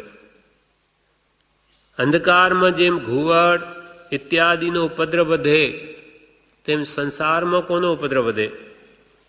તો કે સંસારમાં અજ્ઞાન અવસ્થાના કારણે જીવને લોભ માયા આદિનો ઉપદ્રવ વધે, લોભ કશાય વધે. જેમ જેમ એને વસ્તુ મળે, આખું જે વિશ્વ છે, આખા દુનિયાના બધા લોકો શું કરે? મેળવવા મથે છે, આખી જિંદગી મેળવે. મહાપુરુષે અહીંયા સુધી કહ્યું કે કોઈને માનો પુત્ર પણ ન હોય, સંતાન પણ ન હોય, તો એવા 70-80 વર્ષના ડોસાઓ પણ કામ કરે. બસ એક વૃત્તિ પડવી, લોભ કશાયને ભેગું કરવું. શાના માટે? એનું કોઈ પ્રયોજન એને ભાનમાં જ નથી. અને પછી મરી જાય એ પણ એને ખ્યાલ નહીં કે હું શા માટે કરું છું. લોભ કશા એને લઈને એની મતિ વિભ્રમ પામી ગઈ, એને પોતાનું ભાન જ આવતું નથી કે હું આ શું કરું છું. જેમ કે મમ્મણ શેઠ, હવે એને ઘેર કેટલું બધું હતું, પણ છતાં ભેગું કરું. તે રાતના પેલા નદીમાંથી ચંદનના લાકડા, વરસાદ બહુ પડ્યો એટલે તણાઈને આવે તો ત્યાં જઈને રાતના 12 વાગે લાકડા ખેંચે પોતે જાતે. ચેલના રાણીએ જોઈ લીધું, શ્રેણિક મહારાજાની રાણી, એ બહાર રાત્રે ઉઠી હશે તો જુએ છે વીજળીનો ઝબકારો થયો કે ત્યાં કોઈ માણસ લાકડા ખેંચે અડધી રાત્રે. ત્યારે એને સવારમાં શ્રેણિક મહારાજાને કહ્યું કે આપના રાજ્યમાં એટલું બધું લોકો પીડિત છે, દુઃખી છે કે જેને અડધી રાત્રે પણ કામ કરવું પડે. એટલે કે છે કે પછી એ માણસને મોકલે છે, અથવા તપાસ કરાવીને કોણ વ્યક્તિ એને પછી બોલાવે છે, તો એ મમ્મણ શેઠ નીકળે. એ શું કહે કે તમે કે ત્યાં શું કરતા હતો? કે હું આ પ્રમાણે ખેંચતા હતા. તો કે એકવાર આપ પધારો ને મારે ઘેર. ત્યાં લઈ જાય, 7મી હવેલી ઉપર લઈ જાય અને ત્યાં બળદ બતાવે સોનાનો. અરે કે આના ઘર તો કેટલું બધું, આ કંઈ દુઃખી છે? ચેલ્લાને શ્રેણિક કહે. પણ એ શું કે હું શા માટે લાકડા ખેંચતો હતો? કે મારે આ એક શીંગડું જે રત્નોથી મંડિત એક તો થઈ ગયેલું, પણ આ બીજું બાકી હતું, એ પણ થઈ જાય. એટલે આ લોભ કશાય જીવને ક્યાં ઘસડી જાય અને ખાય શું? છાસ બાકડા. કેમ કે વધારે વાપરે તો પેલું શીંગડું બને નહીં, પછી તું છાતીમાં મારવું છે, કરવું છે શું? પેટ પણ પૂરું ન ભરે.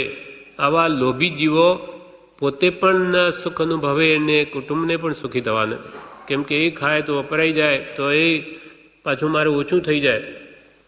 એટલે કૃપાલદેવે શું લખ્યું? જો તું કૃપણ હોય તો કંઈ નહીં, લીટા મીંડા તો કંઈ કહેવું જ નથી, બોધ જ ન લાગે. અને તું આ ભમય સુખી ન થાય, બહુ દુઃખી થાય. એટલે જો તું કૃપણ હોય તો કંઈ કહેવું જ નથી. એટલે આપણે પૂજામાં બોલીએ છીએ, કરપી ભૂંડો સંસાર મારે જેમ કપિલાના દાન ન દીધો મુનિ રાજને રે, શ્રેણિકને દરબાર, કરપી ભૂંડો સંસાર મારે. કરપી ભૂંડો, કરપી એટલે કંજૂસ, એ ભૂંડો માણસ છે. કેમ કે હંમેશા સત્પુરુષ કંઈ પણ આપણા શક્તિ અનુસાર ખર્ચવાનો. મહાપુરુષે કહ્યું નથી કે ધર્મ ખર્ચવું, પણ આપણે આરંભ પરિક્રમા પડ્યા છીએ, કંઈક કમાવીએ છીએ તો એમાં 2-5% થોડો આપણો લોભ છોડવા માટે, એ આપણા માટે. મહાપુરુષોને નથી જોઈતું, આપણો લોભ ઘટે એટલે એવું કંઈક દાન પુણ્ય થોડું થયા કરે. કે મેં દાનશીલ તપભાવ 4 પ્રકારે ધર્મ કયો, તો આપણા આત્માને હલકો કરવા. બાકી મહાપુરુષોની કોઈ દિવસ આજ્ઞા નથી કે તમે આરંભ પરિગ્રહ કરો ને અહીંયા ખર્ચો ના. એ તો કે તમે નિવૃત્તિ લઈને ભગવાનની ભક્તિ કરો, એવું આ ભેગું કરવાનું કહેતા જ નથી. પણ કરો છો, છૂટતું નથી, તો લોભ થોડો છોડો. એમ આવી નહીં તો કંજૂસની આદત એ જ્યારે ધર્મોય ન ખર્ચે કંઈ, તો એ પોતાના માટે નહીં ખર્ચી શકે. કે દાન ભોગ નાશ તૃતીયા ગતિર્ભવંતી વિત્તસ્ય, એ ન દદાતી ન ભુક્તે તસ્ય તૃતીયા ગતિર્ભવતી. દાન ભોગને નાશ 3 ગતિઓ છે ધનની. કાં તો યથાશક્તિ દાન કરે, વિશેષ નથી કહ્યું કે ઘર બાળીને તીરથ કરવા નથી કહ્યું કે ભાઈ માન મોટાઈ મેં કેટલું ઘી બોલી ગયો એટલે ભલે ને પી જાઓ, ગમે તેમ થાય ઘરમાં, એમ નહીં. પહેલાં બધું ઘર સાચવી અને યથાશક્તિ દાન કરવું આપણી શક્તિ જોઈને. પણ દાન પણ ન કરે ને ન ભોગવે, ન્યાય નીતિના ભોગ, બાકી બહુ ઉડાવવા નથી કહ્યું. અને એ પણ ન ભોગવે તો તત્સ્ય તૃતીયા ગતિર્ભવંતી, ત્રીજી ગતિ ધનની થાય. ત્રીજી ગતિ કઈ છે? નાશ. દાન ભોગ નાશ તૃતીયા ગતિર્ભવંતી વિત્તસ્ય. નાશ એટલે શું? એ ધન તો છે ત્યાં છે, એના માટે નાશ બરાબર છે. એ કોઈ બીજો લઈ જાય, એનો છોકરો ભોગવે તો એને તો નાશ બરાબર જ છે, એ તો ન ભોગવી શક્યો. અને એ પણ એ પૈસાનો જો દુરુપયોગ કરે ને કમાણી પોતાની હોય તો એનું અધિકરણ ક્રિયાને મળે, એને પાછા ફળ એને ભોગવાના, અને વસ્તુ નહીં ભોગવી શકે. એમાં લોભ છે તે પ્રભુશ્રી કે પ્રભુ મુઠ્ઠી દાળિયા પણ ગરીબને આપું તો પણ લોભ છોડવા માટે. એમ નહીં કે મુઠ્ઠી આપીશ એટલે મને ગુણી મળશે આગલાભામાં, તો એ લોભ જ થયો. માટે અહીંયા કહ્યું તેમ અંધકારમાં જેમ ઘુવડ ઇત્યાદિનો ઉપદ્રવ વધે, તેમ સંસારમાં જીવ લોભ માયાદિકનો ઉપદ્રવ વધે જ. અજ્ઞાન અવસ્થામાં આ જીવને લોભ કશાય વધ્યા જ કરે. લાભાત લોભ પ્રવર્ત, જેમ લાભ થાય તેમ લોભ વધે, જેમ મળે તેમ વિશેષ મેળવવાની ઈચ્છા થાય. આપણે બધાને અનુભવ છે. આપણને એક વર્ષે 5 લાખની કમાણી થઈ ગઈ હોય અને જૂના 5 હોય તો એમાં 5 ઉમેરાઈ ગયા, 10 થઈ ગયા. હવે હું 10 લાખનો માલિક. હવે 10માંથી કંઈ 9 લાખ થઈ જાય કે 1000 પણ ઓછો થાય જ નહીં ગમે. હવે તો વધે તો જ સુખ થાય.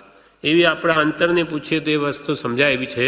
એ લોભ કશાય આપણને મૂંઝવે અને એને લઈને માયાદિકનો ઉપદ્રવ વધે. માયા છળ કપટ કરે, એને માયા કહી છે. અને તે જીવને દુઃખી જ કરે. છળ કપટ કંઈ સુખી કરે? એટલે મનમાં બીજું, વાણીમાં બીજું, વર્તનમાં ત્રીજું. એટલે એના અંદરમાં તો ભય જ હોય, કોઈ જાણી ન જાય. એ જીવ સદૈવ દુઃખી. માયા કપટથી અહીંયા પણ દુઃખી, અને એના ફળમાં માયા તિર્યગયોનિશ્ચ, માયાનું ફળ તિર્યંચમાં જાય. સ્ત્રી અવતાર પણ માયાથી મળેલો છે.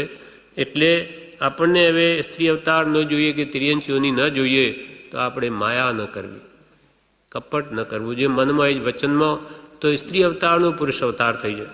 સ્ત્રીએ પરાધીન અવસ્થા કઈ છે. આપણે બધાને બધા જ કષાયો કાઢવાના છે.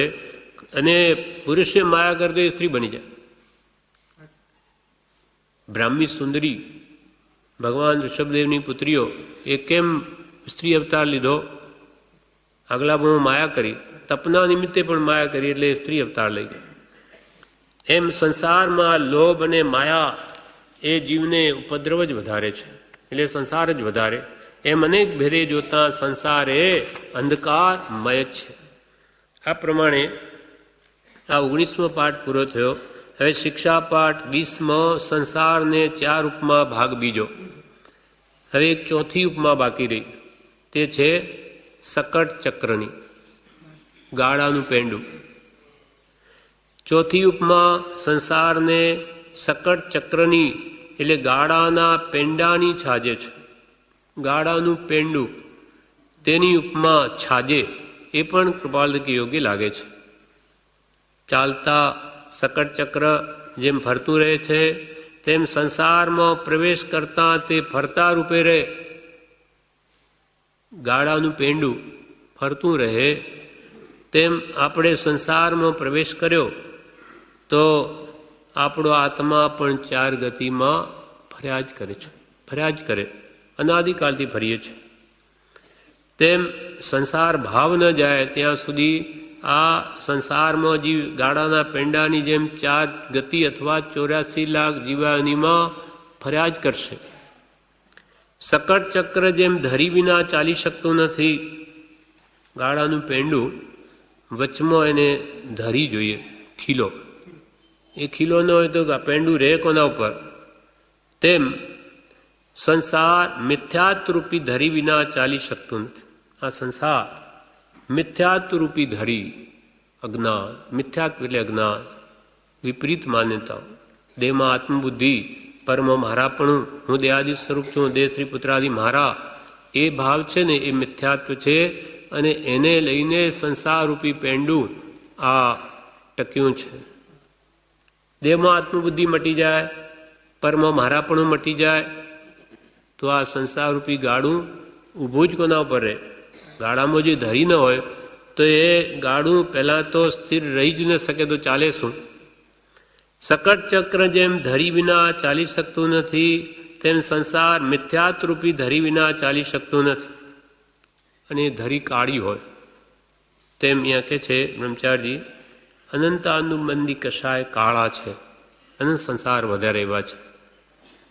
તેમ ધરી કાળી તેમ અનંતાનુબંધી કશાય કાળા, અને તેના વિના સંસાર રૂપી ગાડું ચાલી શકે નહીં.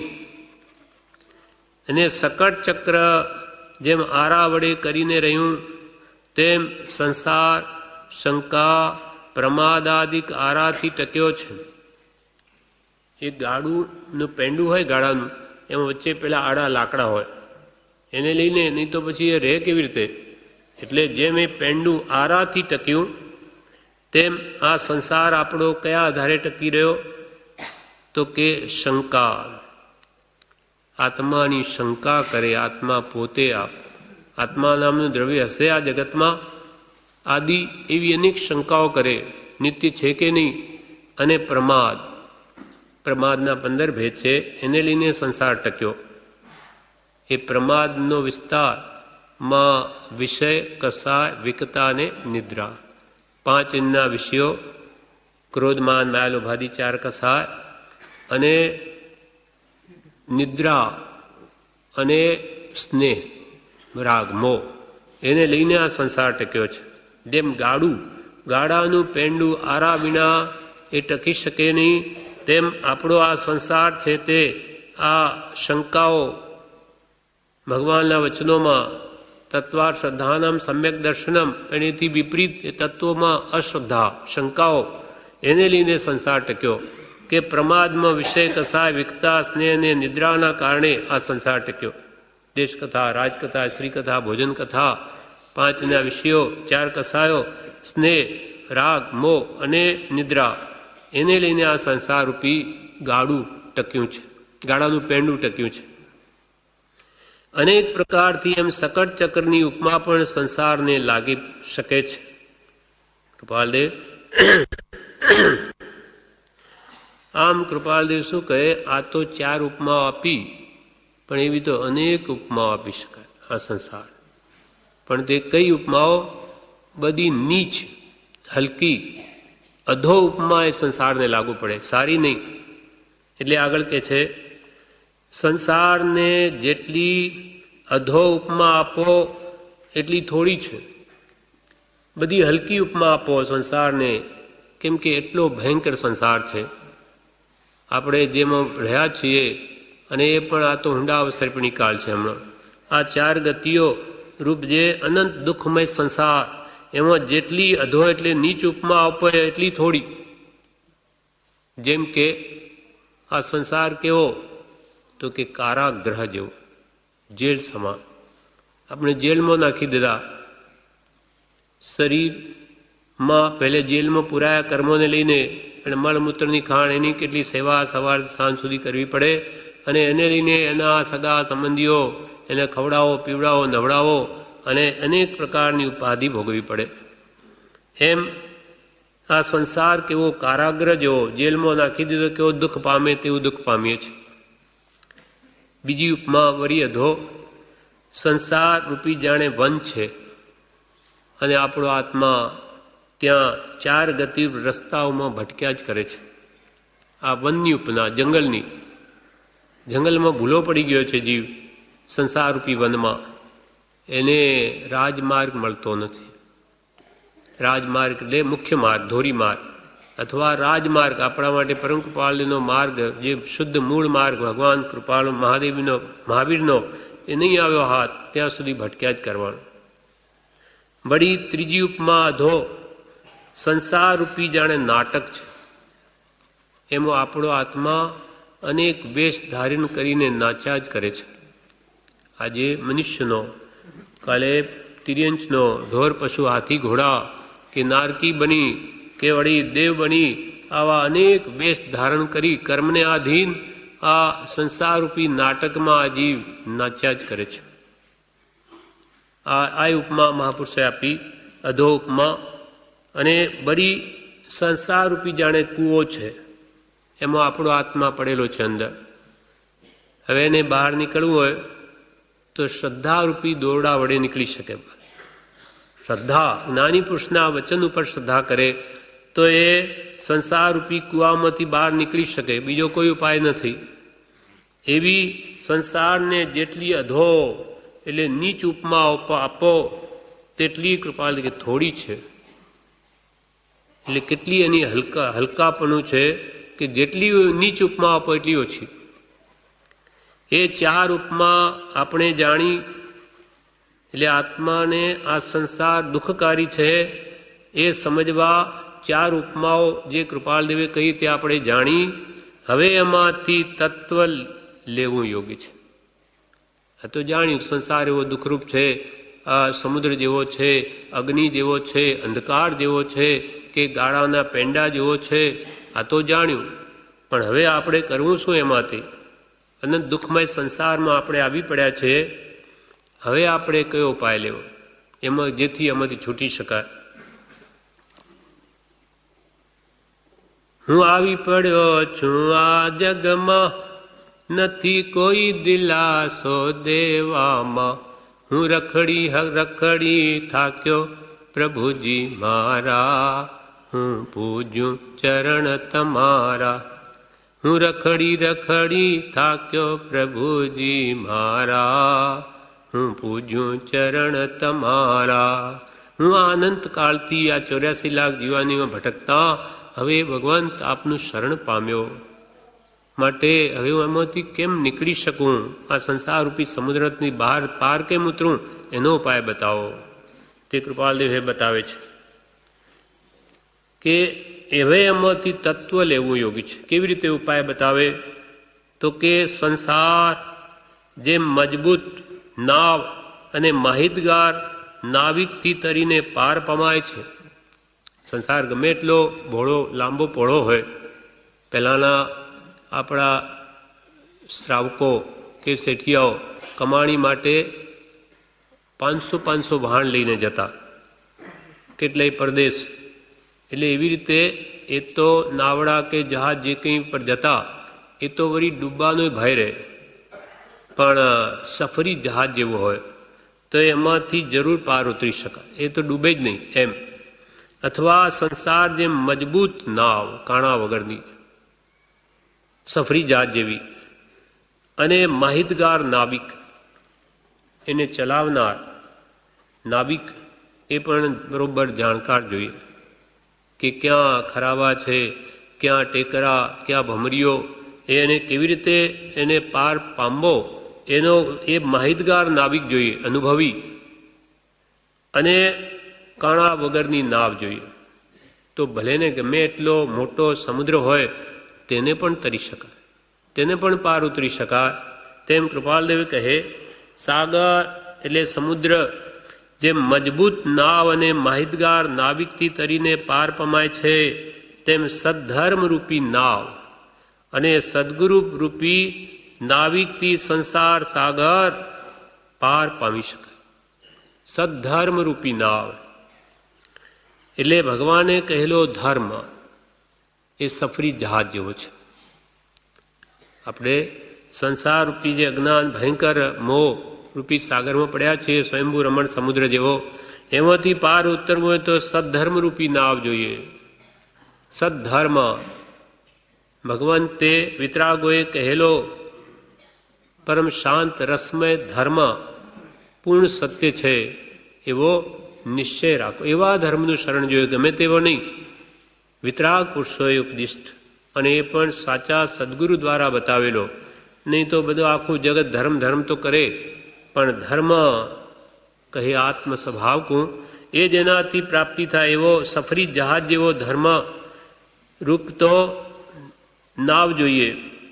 એટલે સદ્ધર્મ રૂપી નાવ અને સદગુરુ રૂપી નાવિક એટલે ધર્મને પમાડનાર બતાવનાર એ સાચા સદગુરુ રૂપી નાવિક જોઈએ. તો જે સંસાર રૂપી સમુદ્ર પાર ઉતરી શકે, બીજી રીતે નહીં.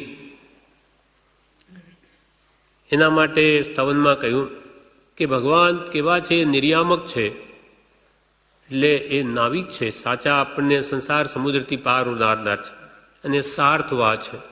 જંગલમાં ભૂલા પડી ગયા હોય તો જેમ સાર્થવા આપણને માર્ગ બતાવે, તેમ આ જ્ઞાની પુરુષો આપણને મોક્ષનો માર્ગ બતાવે છે. આપણે સંસાર રૂપી જંગલમાં ભૂલા પડી ગયેલા છે.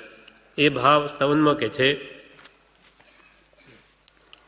વાલા દેવ વિશાલ જીણાંદની તમે ધ્યાવો તત્વ સમાધિ દે, વાલા ભવ સમુદ્ર જલ તારવા. ભવ સંસાર રૂપી સમુદ્ર જલથી તારવા માટે વાલા ભવ સમુદ્ર જલ તારવા, નિર્યામક સમજીન રાજ રે, વાલા ચરણ જહાજે પામીએ, વાલા ચરણ જહાજે પામીએ, અક્ષય શિવ નગરનું રાજ રે, અક્ષય શિવ નગરનું રાજ રે, અરિહંત પદવંદીએ ગુણવંત રે, ગુણવંત અનંત મહંત સ્તવો ભવ તારણો ભગવંત રે. ભવ સમુદ્ર જળ તારવા આપ ભગવાન જિનરાજ નિર્યામક છો, નાવિક સમાન ઉત્તમ. તેમ સદગુરુ પણ આ સંસાર સમુદ્રથી આપણને તારે. વિતરાગ જે છે એ જ સાચા નિર્યામક છે. અને આપની આજ્ઞારૂપ જહાજ, આપ જેમ કહો એમ અમે કરીશું તો ચરણ જહાજે પામી અક્ષય શિવ નગરનું રાજ. અક્ષય એકવાર મોક્ષરૂપી નગરીમાં પહોંચ્યા પછી ફરી આવા પણ હોય નહીં, એનો કદી ક્ષય થાય નહીં, એવું મોક્ષ નગરનું રાજ્ય પામી જઈએ. કોના વડે? સાચા આવા સદગુરુ કે જિનરાજ રૂપ નાવિકથી, વિતરાગ પુરુષો રૂપ જહાજ નહીં, એ તો નિર્યામ નાવિક અને એની આજ્ઞારૂપ જહાજ. આજ્ઞા વગર તો કોઈ મુક્તિ ન પામે. આણાય ધમ્મો આણાય તપવો. આજ્ઞાનું આરાધન એ ધર્મ, આજ્ઞાનું આરાધન એ તપ છે. વાલા ભવ અટવી અતિ ગહનથી, પારગ પ્રભુજી સતવાહરે, વાલા શુદ્ધ માર્ગ દર્શક પણે, વાલા યોગ ક્ષેમાંકરનાહરે, હરિહંત પદ વંદીએ ગુણવંત રે, ગુણવંત અનંત મહંત સ્તવો ભવ તારણો ભગવંત રે. ભવ તારણો ભગવંત છે, માટે ભવ અટવી સંસારરૂપી જંગલમાં અમે ભૂલા પડ્યા છીએ. આ પારગ પ્રભુજી સત્થવા, આપ આપ ખરેખર સત્યવા સાર્થવા છો, જે એમને શુદ્ધ માર્ગ બતાવી અને આ સંસાર સમુદ્રથી પાર ઉતારી શકો એમ છો. બાકી અમે તો આ સંસાર સમુદ્રથી કદી પાર ન પામી શકીએ. એટલે ધર્મને પમાડનાર એવા સાચા સદગુરુરૂપી નાવિકની પણ જરૂર છે અને સદધર્મરૂપી સફરી જહાજની પણ જરૂર છે. એમ સદ્ધર્મરૂપી નાવ અને સદગુરુરૂપી નાવિકથી આ સંસાર સાગર પાર પામી શકાય છે. સાગરમાં જેમ ડાહ્યા પુરુષોએ નિર્વિઘ્ન રસ્તો શોધી કાઢ્યો, તેમ જીનેશ્વર ભગવાને તત્વરૂપ ઉત્તમ રાહ બતાવ્યો છે, જે નિર્વિઘ્ન છે. ડાહ્યા પુરુષો એટલે જ્ઞાની પુરુષો. ડાહ્યા તો જ્ઞાની છે, સંસારી કોઈ ડાહ્યામાં છે જ નહીં. કેમ કે ડાહ્યો હોય તો એ પોતાનો અનંત સંસાર વધારે. માટે જ્ઞાની પુરુષો એ સંસારનો નાશ કરીને અનંત સુખ રૂપ મોક્ષને પામ્યા કે બીજાને પણ માર્ગ બતાવે, માટે તે ડાહ્યા પુરુષો છે. નાની પુરુષો જ ડાહ્યા પુરુષો છે. તેમ એ જ આપણને મોક્ષ માર્ગનો સાચો રસ્તો બતાવી શકે. એવી રીતે જે આ જહાજ ડૂબે નહીં એના માટે પણ આવા નકશાઓ અનેક બનાવી રાખ્યા છે. જેમ પ્લેન ઉડે તો એને પણ કેવી રીતે રસ્તાઓ થોડે દેખાય, કઈ બાજુ ગામ છે, આમ પણ એ અક્ષાંશ એ બધી નકશા ઉપર બધું ચાલે. એ બધું પેલું પનડુબ્બી જેમ દેખાય, પેલો કોકાઈ જે કાંટો હંમેશા દક્ષિણ દિશામાં જ રહે, એના આધારે જે ઘડતર કરી તેમાં સમુદ્રમાં પણ ક્યાં ટેકરા છે, ક્યાં એ બધું શોધી કાઢીને એ બધા જ નકશા બનાવેલા છે કે જેથી જહાજ ક્યાંય ટકરાઈને ડૂબી ન જાય.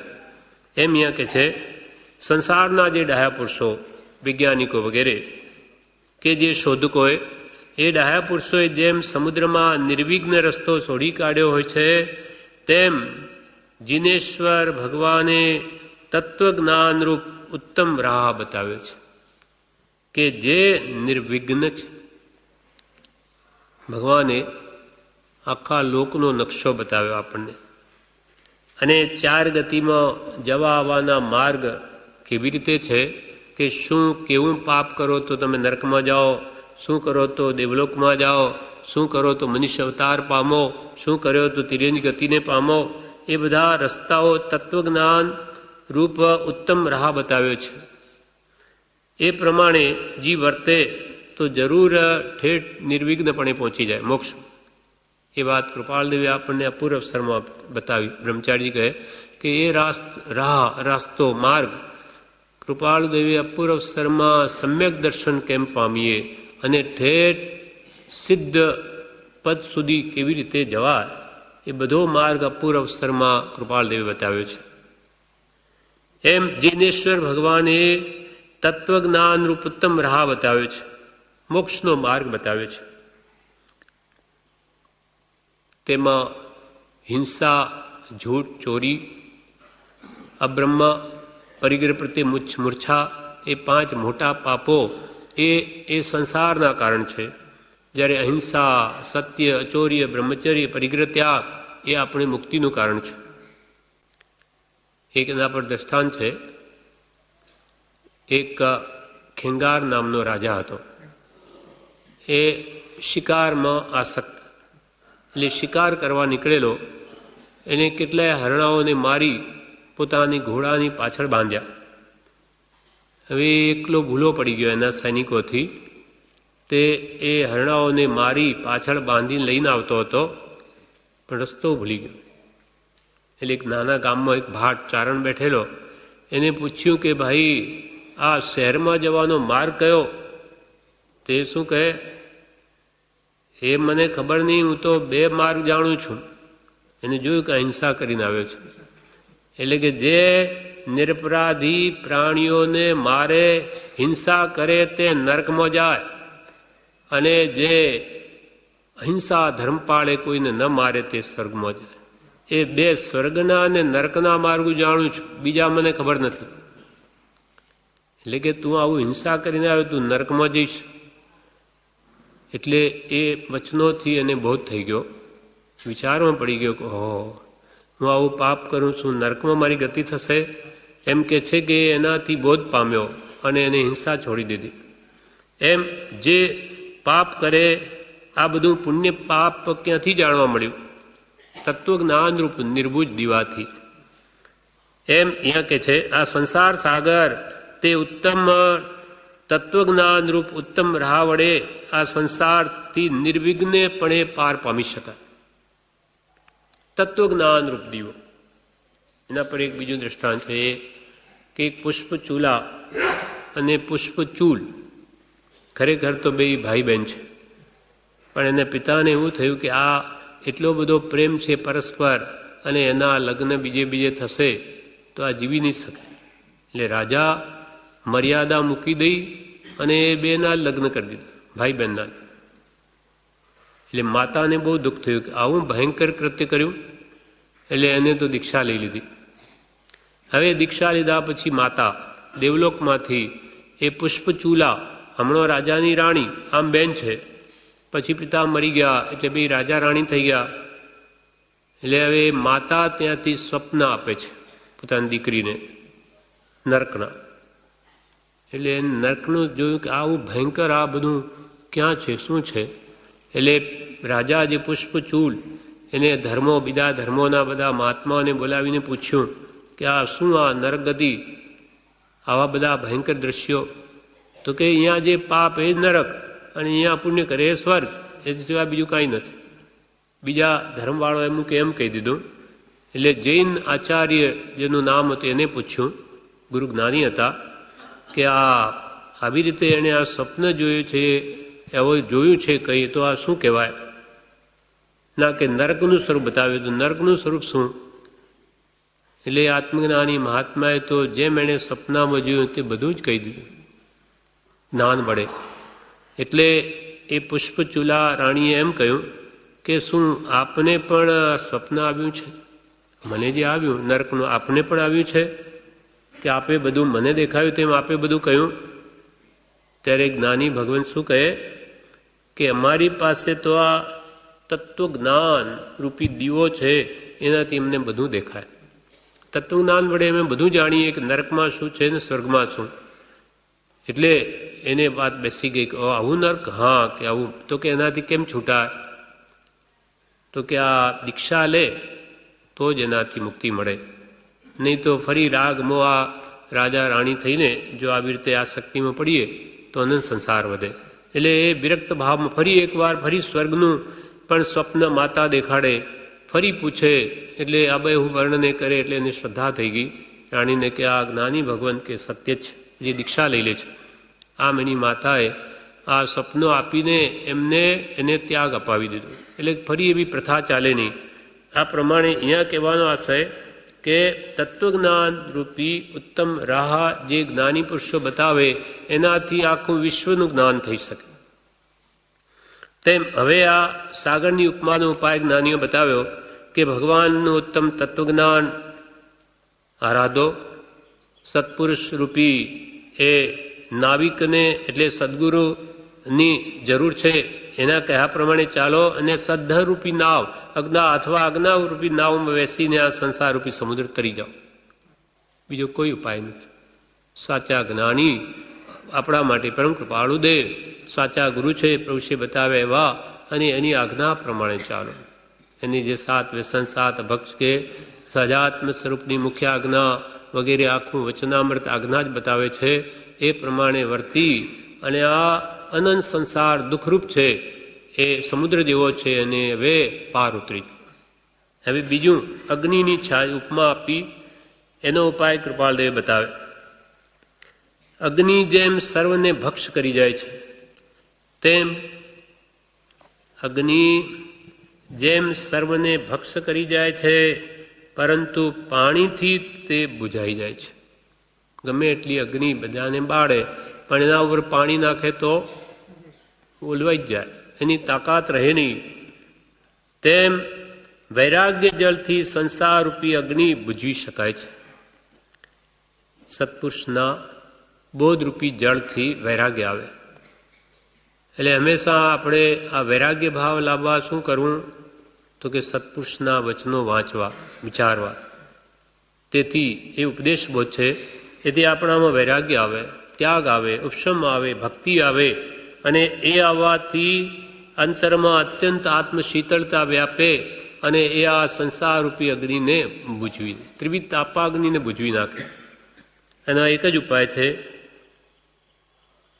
પણ આ સંસાર અગ્નિરૂપ આપણને લાગે તો ફરી આ સંસારમાં જન્મવું નથી, આ સંસારના ત્રિવિધ તાપાગ્નિ ન જોઈએ એવો વૈરાગ્યને ઉત્પન્ન થાય. પણ સંસાર દુઃખરૂપ નથી લાગતો, માટે સત્પુરુષના વચનો બોધ બળે ભવતરીએ, એટલે એનાથી વૈરાગ્ય પ્રજ્વલિત કેમ થાય? એટલે એ સત્પુરુષના બોધ વડે આ સંસારરૂપી અગ્નિને શાંત કરી શકાય છે. એટલે કૃપાલદેવે એક જ ઉપાય બતાવ્યો કે સંસારરૂપી અગ્નિથી બચવું હોય તો વૈરાગ્યરૂપી જળની વૃદ્ધિ કરો. તમારા અંદર વિરક્ત ભાવ લાવો, આસક્તિ ઘટાડો, મોહ ઘટાડો, તો આ સંસારરૂપી અગ્નિ તમને બાળી શકે જ નહીં. આસક્તિ જ ન હોય તો એના માટે સાનો ત્રિવિધ તાપાગ્નિ ચિંતા કરે? મારું છે જ નહીં. એ જે ઉત્તમ ભાવનાઓ આપણને જ્ઞાની પુરુષો બતાવે એનાથી સંસારરૂપી અગ્નિ આપોઆપ બુઝાવતો જાય. હવે ત્રીજી ઉપમા અંધકારની આપે. એનો શું ઉપાય? અંધકારમાં જેમ દીવો લઈ જવાથી પ્રકાશ થઈ જોઈ શકાય, તેમ તત્વજ્ઞાનરૂપી નિર્ભુજ દીવો સંસારરૂપી અંધકારમાં પ્રકાશ કરી સત્ય વસ્તુ બતાવે. અંધકારમાં તો કંઈ ન દેખાય, પણ દીવો લાવીએ તો બધું દેખાય. જે ક્ષણે દીવાનું આવવું તે જ ક્ષણે અંધકારનું નાશ પામ, અને જે ક્ષણે સમ્યક જ્ઞાનનું આવવું તે જ ક્ષણે મિથ્યા જ્ઞાનનો નાશ થાય. એ સત્પુરુષ આપણને આ બધો જ્ઞાન પ્રકાશ આપે છે. એટલે અજ્ઞાન તિમિરાંધાનામ જ્ઞાનાન જન શલાકયા ચક્ષુરુન્મીલિતમ યેન તસ્મૈ શ્રી ગુરુવે નમઃ. શ્રી ગુરુ અમને જ્ઞાન આપે કે તેથી અમારો આપના અજ્ઞાનરૂપી અંધકાર નાશ પામી જાય. નહીં તો અનાદિથી અજ્ઞાનરૂપી અંધકારને લઈને આપણે ચાર ગતિમાં મોહ કરીને અનંત દુઃખ પામીએ છીએ. એટલે એનો ઉપાય પણ તત્વજ્ઞાનરૂપ નિર્ભુજ દીવો છે. સત્પુરુષનું ઉત્કૃષ્ટ જ્ઞાન, આખું વચનામૃત, ઉપદેશામૃત, બોધામૃત, એ બધા તત્વજ્ઞાનરૂપ નિર્ભુજ દીવા છે કે જેના વડે આપણે અનંત દુઃખનું કારણ એ અજ્ઞાનરૂપી અંધકાર છે એનો નાશ કરી શકાય છે. પછી ચોથી ઉપમા સકટ ચક્ર, એટલે ગાળાનું પેંડું. એના વિશે કૃપાલદેવ કહે એનો શું ઉપાય? એ જે આ સંસારરૂપી સંસાર જે ગાળાના પેંડા જેવો છે કે જેમ ગાળાનું પેંડું સંસારમાં ફર્યા કરે તેમ હું અજ્ઞાનના વડે હું સંસારમાં જ ભટક્યા કરું સ્વરૂપના અજ્ઞાન વડે. તો એનો ઉપાય શું? તે કૃપાલદેવ બતાવે. સકટ ચક્ર જેમ બળદ વિના ચાલી શકતું નથી, તેમ સંસાર ચક્ર રાગ દ્વેષ વિના ચાલી શકતું નથી. ગાડું હોય, ભલે પેંડું હોય, પણ બળદ ન હોય તો ચાલી ન શકે. તો અહીંયા આપણે સંસારરૂપી ગાડાને ચલાવવામાં બળદની જેમ કોણ છે? રાગ અને દ્વેષ. રાગ અને દ્વેષ રૂપી બે બળદ છે. એટલે રાગ દ્વેષ રૂપી જો બળદ ન હોય તો સંસારરૂપી ગાડાનું અટકન છે, અટકી જાય, એ ચાલી ન શકે.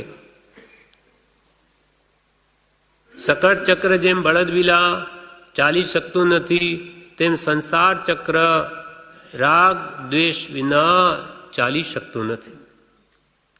અર્થાત રાગ દ્વેષ મૂકવાથી આ સંસારનું પરિભ્રમણ અટકી જાય. 84 લાખ જીવાનીમાં આપણે ભટકીએ છીએ, ફરીએ છીએ અનંતકાળથી. એને જો બંધ કરવું હોય તો કે રાગ દ્વેષને મટાડો. એટલે આત્મસિદ્ધિમાં 100મી ગાથામાં કૃપાલદેવે આ ઉપાય પણ કહી દીધો કે રાગ દ્વેષ અજ્ઞાન એ મુખ્ય કર્મની ગ્રંથ થાય નિવૃત્તિ જેથી તે જ મોક્ષનો પંથ. તમે આ રાગ દ્વેષ અજ્ઞાનને ઘટાડો એટલે આ તમારું સંસારરૂપી ગાડું અટકી જશે. એટલે કૃપાલ કે જ્યાં ત્યાંથી રાગ દ્વેષ રહિત થવું એ જ મારો ધર્મ છે. આત્માનો ધર્મ જ આ, કેમ કે આત્મામાં રાગ દ્વેષ છે નહીં. વળી કૃપાલદેવ કહે, જહાં રાગ અને વળી દ્વે તહાં માનો સર્વદા ક્લેશ, ઉદાસીનતાનો જ્યાં વાસ સકળ દુઃખનો છે ત્યાં નાશ.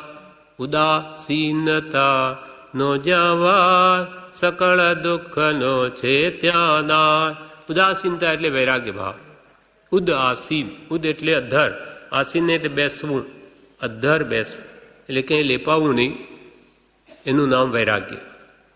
જ્યાં ઉદાસીનતા એટલે વૈરાગ્ય ભાવ છે ત્યાં સંસારનો નાશ છે. કેમ કે વૈરાગ્યમાં વિતરાગતામાં શાંતિ છે. ત્યાગ આવે એને લઈને તો શૌર્ય ઉપજે. વિતરાગતામાં શાંતિ, ત્યાગમાં શૌર્ય અને રાગ તો આગ જ જેવો છે. સંસારમાં જે આસક્તિ છે એ તો આપણે બાળ્યા જ કરે. એટલે તમારે કે આ સંસારથી મુક્ત થવું હોય તો રાગ દ્વેષને ઘટાડો. પ્રભાત કે રાગ વિના અને સંસાર વિના, જ્યાં રાગ ત્યાં સંસાર, ને જ્યાં સંસાર ત્યાં રાગ. રાગ વિના સંસાર નથી, સંસાર વિના રાગ નથી. એટલે આ દેહે કરવા યોગ્ય કાર્ય તો એક જ છે કે કોઈ પ્રત્યે કિંચિત રાગ અથવા કોઈ પ્રત્યે કિંચિત માત્ર દ્વેષ ન રહે. સર્વત્ર સમદશા વર્તે એ જ નાનીનો, એ જ કલ્યાણનો મુખ્ય નિશ્ચય છે. એટલે તમારે કૃપાલ કે કલ્યાણ કરવું હોય તો હવે એવો નિશ્ચય કરો કે આ ભાવમાં મારે રાગ દ્વેષ ઘટાડવા છે. એકદમ ન ઘટે, આજના આજ મારે ઘટાડી દઉં, ન ઘટે, અનાદિકાલનો અભ્યાસ છે, પણ મારે ઘટાડવા જ છે એવું જો લક્ષ્ય રાખે તો જરૂર થાય. મારે પૈસા કમાવા જ છે તો કેટલો ઉપાય કરે, એક ધંધો ને બીજો, બીજો ત્રીજો, એન કેન પ્રકારને પૈસા મેળવે. કેમ કે ઘરને ચાલતું હોય તેને કરવું પડે. તેમ મારે આ જન્મમરણથી મુક્ત થવું જ છે અને એ રાગદ્વેષ ઘટ્યા વગર જન્મમરણથી મુકાય છૂટાય નહીં તો મારે ઘટાડવા જ છે. એવો નિશ્ચય જો જીવ કરે તો કે અડધું કામ થઈ ગયું. મુખ્ય અંતરાય હોય તો તે જીવનો નિશ્ચય કરે કે મારે રાગદ્વેષ ઘટાડવા જ છે તો એને કોણ રોકી શકે? કૃપાલ કે આ જીવને બંધાવાના કામીને પરમાત્મા પણ છોડી ન શકે અને છૂટવાના કામીને પરમાત્મા પણ બાંધી ન શકે. મારે છૂટવું છે, રાગદ્વેષ છોડવા છે તો કોઈ નહીં એને રોકી શકે. તે આ નિર્ણય આપણે કરવાનો છે. એટલે કૃપાલદેવ કહે, સકટ ચક્ર જેમ બળદ વિના ચાલી શકતું નથી તેમ સંસાર ચક્ર રાગ દ્વેષ વિના ચાલી શકતું નથી. એટલે આપણા મનને કેમ કહેવું કે હવે સંસારમાં બહુ મુસાફરી કરી, હે જી હવે તું તારા સ્વદેશ ભણી ચાલ. મનજી મુસાફિર રે ચાલો નિજ દેશ ભણી, મુસાફરી થઈ રે ઘણી, મુલક ઘણા જોયા રે મુસાફરી થઈ છે ઘણી. મંજી મુસાફિર રે ચાલો નિજ દેશ ભણી. હવે તમારા સ્વરૂપ ભણી ચાલો. આ સંસાર રૂપી 84 લાખ જીવનની તો બહુ ભટક્યા. હવે સ્વરૂપને મેળવી ને શાશ્વત સુખ શાંતિ પામો અને રાગદ્વેષ ગયા વગર કોઈ દિવસ ન મળે. માટે એનું મૂળભૂત કારણ રાગદ્વેષ છે એને દૂર કરી હવે તમે શાશ્વત સુખ શાંતિમાં સર્વકાળને માટે સ્થિત થઈ જાઓ, એટલે કે મોક્ષને પામો. એમ સંસાર ચક્ર રાગદ્વેષ વિના ચાલી શકતું નથી. એમ હવે બે લીટી છેલ્લી શું કહે કૃપાલદેવ? એમ એ સંસાર દર્દનું ઉપમા વડે નિવારણ અનુપાન સાથે કહ્યું તે આત્મહિતેશીએ નિરંતર મનન કરવું અને બીજાને બોધવું. આ છેલ્લી આ બે પાઠની લીટીમાં એટલે કે સંસારને 4 ઉપમા પણ આપી, હવે એના ઉપાય પણ બતાવ્યા. હવે અંતમાં એમ કે છે કે તમે આ સંસાર રૂપી તમને દર્દ થયું છે, રોગ થયો છે, મિથ્યાત્વરૂપી રોગ, એનો ઉપાય શું? તો કે વચનારૂપ મૃતરૂપ ઔષધ. વચના મૃત વિતરાગના પરમ શાંત રસ મૂળ અને ઔષધ જે ભવરોગના. સંસારરૂપી રોગનું ઔષધ શું? સત્પુરુષના વચનામૃત. પણ કાયરને પ્રતિકૂળ. હરિનો માર્ગ છે, શુરાનો નહીં, કાયરનું કામ જોને. સત્પુરુષના વચનને કોણ ઉપાસી શકે? સુરવીર હોય. કેમ કે એક જ્ઞાની પુરુષનો ઉપદેશ સંસાર મોહ હટાડવાનો હોય, રાગદ્વેષ ઘટાડવાનો હોય. પણ એનાથી જ મારું કલ્યાણ, એ ભાવ જો દ્રઢ થાય તો એ જરૂર બધા દુઃખનું કારણ એવા રાગદ્વેષનો નાશ કરી શકે. એટલે કૃપાલ કે આ સંસાર દર્દનું, એટલે મિથ્યાત્રૂપી રોગનું ઉપમા વડે, 4 ઉપમા વડે એનું નિવારણ અનુપાન સાથે કહ્યું. પથ્ય સાથે અમે આનો ઉપાય બતાવ્યો. એટલે કે આ રોગ કાઢવો હોય સંસારરૂપી, તો તમે સત્પુરુષના વચનામૃત ઔષધનો લો અને સાથે પથ્ય પાળો. પથ્ય શું? સદાચાર. આજ્ઞા જ છે. સદાચાર એ કૃપાલની આજ્ઞા જ છે કે ત્યાગ, વૈરાગ્ય, ઉપશમ, ભક્તિ એ બધી આજ્ઞા અથવા પથ્ય છે. કેમ કે એ પથ્ય ન પાડે તો એ વચનામૃતરૂપ ઔષધ અસર ન કરે. અંતરંગ ત્યાગ, વૈરાગ્ય, ઉપશમબોધ, પરિણમે ઉપદેશબોધ અને ઉપશમ જોઈએ, કસાયની ઉપશાંતતા જોઈએ, મંદ કસાઈ જોઈએ અને વૈરાગ્ય ભાવ જોઈએ. સંસાર પ્રત્યે આસક્તિ મોડી જોઈએ, મંદ કસાઈ, વિષય કસાય મોડા જોઈએ. તો કે છે આ સત્પુરુષનું ઔષધ બરોબર અસર કરે. એ રૂપે તમે કરીને એ આત્મહિતેશીએ નિરંતર મનન કરવું. હંમેશા આ સંસારરૂપી રોગ ભયંકર છે, એને હટાડવા માટે જે ઔષધ બતાવ્યું એને નિરંતર મનન કરવું અને બીજાને પણ બોધવું. કૃપાલ કે બીજાને પણ જો કોઈ જિજ્ઞાસુ હોય તો એને પણ વાત કરવી કે તમે આ રાગદ્વેષ ઘટાડવાથી જ આ સંસારરૂપી દર્દનો નાશ થાય. કેમ કે એનો ઉપાય આ છે, બીજો કોઈ નથી. એમ તમે તમારા આત્માનું કલ્યાણ કરો તેમ બીજાને પણ એ વાત બોધજો. પણ કોને? ગમે તેને નહીં. જેમ સામા વ્યક્તિને કંઈ ગરજ ન હોય અને આપણે આપણું બાફ્યા કરીએ, એને ગમે નહીં કે આ શું લવારી કરે. અને આપણે કૃપાલીની વાત પણ જેને શ્રદ્ધાનો એને ન કરવી. નહીં તો ઉડતું બિચારો આપણા નિમિત્તે કર્મ બાંધી જાય, આશાત ન કરી જાય કે આખો દાડો શું શ્રીમદ કરે. આખો એમને બોલવાની લવારી પડી ગઈ, લવારા કર્યા કરે. એવું ન થવું જોઈએ. એને 7 વાર ગરજ હોય તો 2 વાત કરવી, નહીં તો નહીં. આ કંઈ સહેલું નથી, અત્યંત દુર્લભ છે. અને મહાભાગ્યનો ઉદય થાય ત્યારે જ આ વાત બેસે એવી છે. કૃપાલજી કે પ્રભુ શ્રી કે પ્રભુ મહાપુણ્યના ઉદય થયા હોય ત્યાર તો આ દરવાજામાં પગ મુકાય. ઘણા પુણ્ય વધે તો આ ભૂમિમાં આવવાનું બને. નહીં તો આ વાત સહેલી હોય તો હજારો પ્રભુ શ્રી કે આ ટ્રેનમાં રોજ આઘા પાછા થાય. પણ પ્રભુ આત્માનો લક્ષ્ય કોને પડી છે? આ કાળમાં તો આરત પણ નાશ પામવા જેવું થયું. આત્માની કોઈને ગરજ નથી. અહીંયા તો પૈસો જોઈએ. પૈસો મારો પરમેશ્વર અને બૈરી મારી ગુરુ, છોકરા મારા સાલિંગર, તો કોની સેવા કરું? પરમેશ્વર પૈસો અને બૈરી મારી ગુરુ અને છોકરા છે મારા સાલિંગર, એટલે મહાદેવ નાના એને સાલિંગર કહેવાય. તો બીજી વળી કોની સેવા કરો? એમાં સાચી વાત અંતર ઉતરવી એટલે તો મહાભાગી જોઈએ. સદગુરુ ઓળખવા કાં તો ઘટ વૈરાગી જોઈએ, તે ઉપજવા કાં તો પૂર્વિત ભાગી જોઈએ. તેમ નહીં તો કંઈ સત્સંગ, અને તેમ નહીં તો કંઈ દુઃખ રંગ જોઈએ. કોઈ દુઃખી હોય તો એને પણ આ સંસારમાં બધું દુઃખ જ હશે. એ સુખ શોધતો હોય એને વળી સત્માર્ગ મળી જાય. કાં સત્સંગનો જોગ મળે તો એ વાત બેસી જાય. બાકી તો અતિ દુર્લભ છે. આ તો ખાજાની ભૂકરી એમણે વાત કરેલી તેમ આ કંઈ બધાને ન મળે. એ તો કોઈ ભાગ્યશાળીને જ મળે. બાકી બધાને મળી જાય તો બધાનું કલ્યાણ થઈ જાય, કોઈ કાળે ને બને. એટલે આપણને આવો ખાજાની ભૂકરી મળી છે, એટલે આપણે પૂરેપૂરો લાભ લઈ લેવો. કેમ કે અવસર બેર નહીં આવે. આ પ્રમાણે વિશેષ આપણે આ પાઠ પૂરો થયો. વિશેષ આપણે આવતીકાલે લઈશું.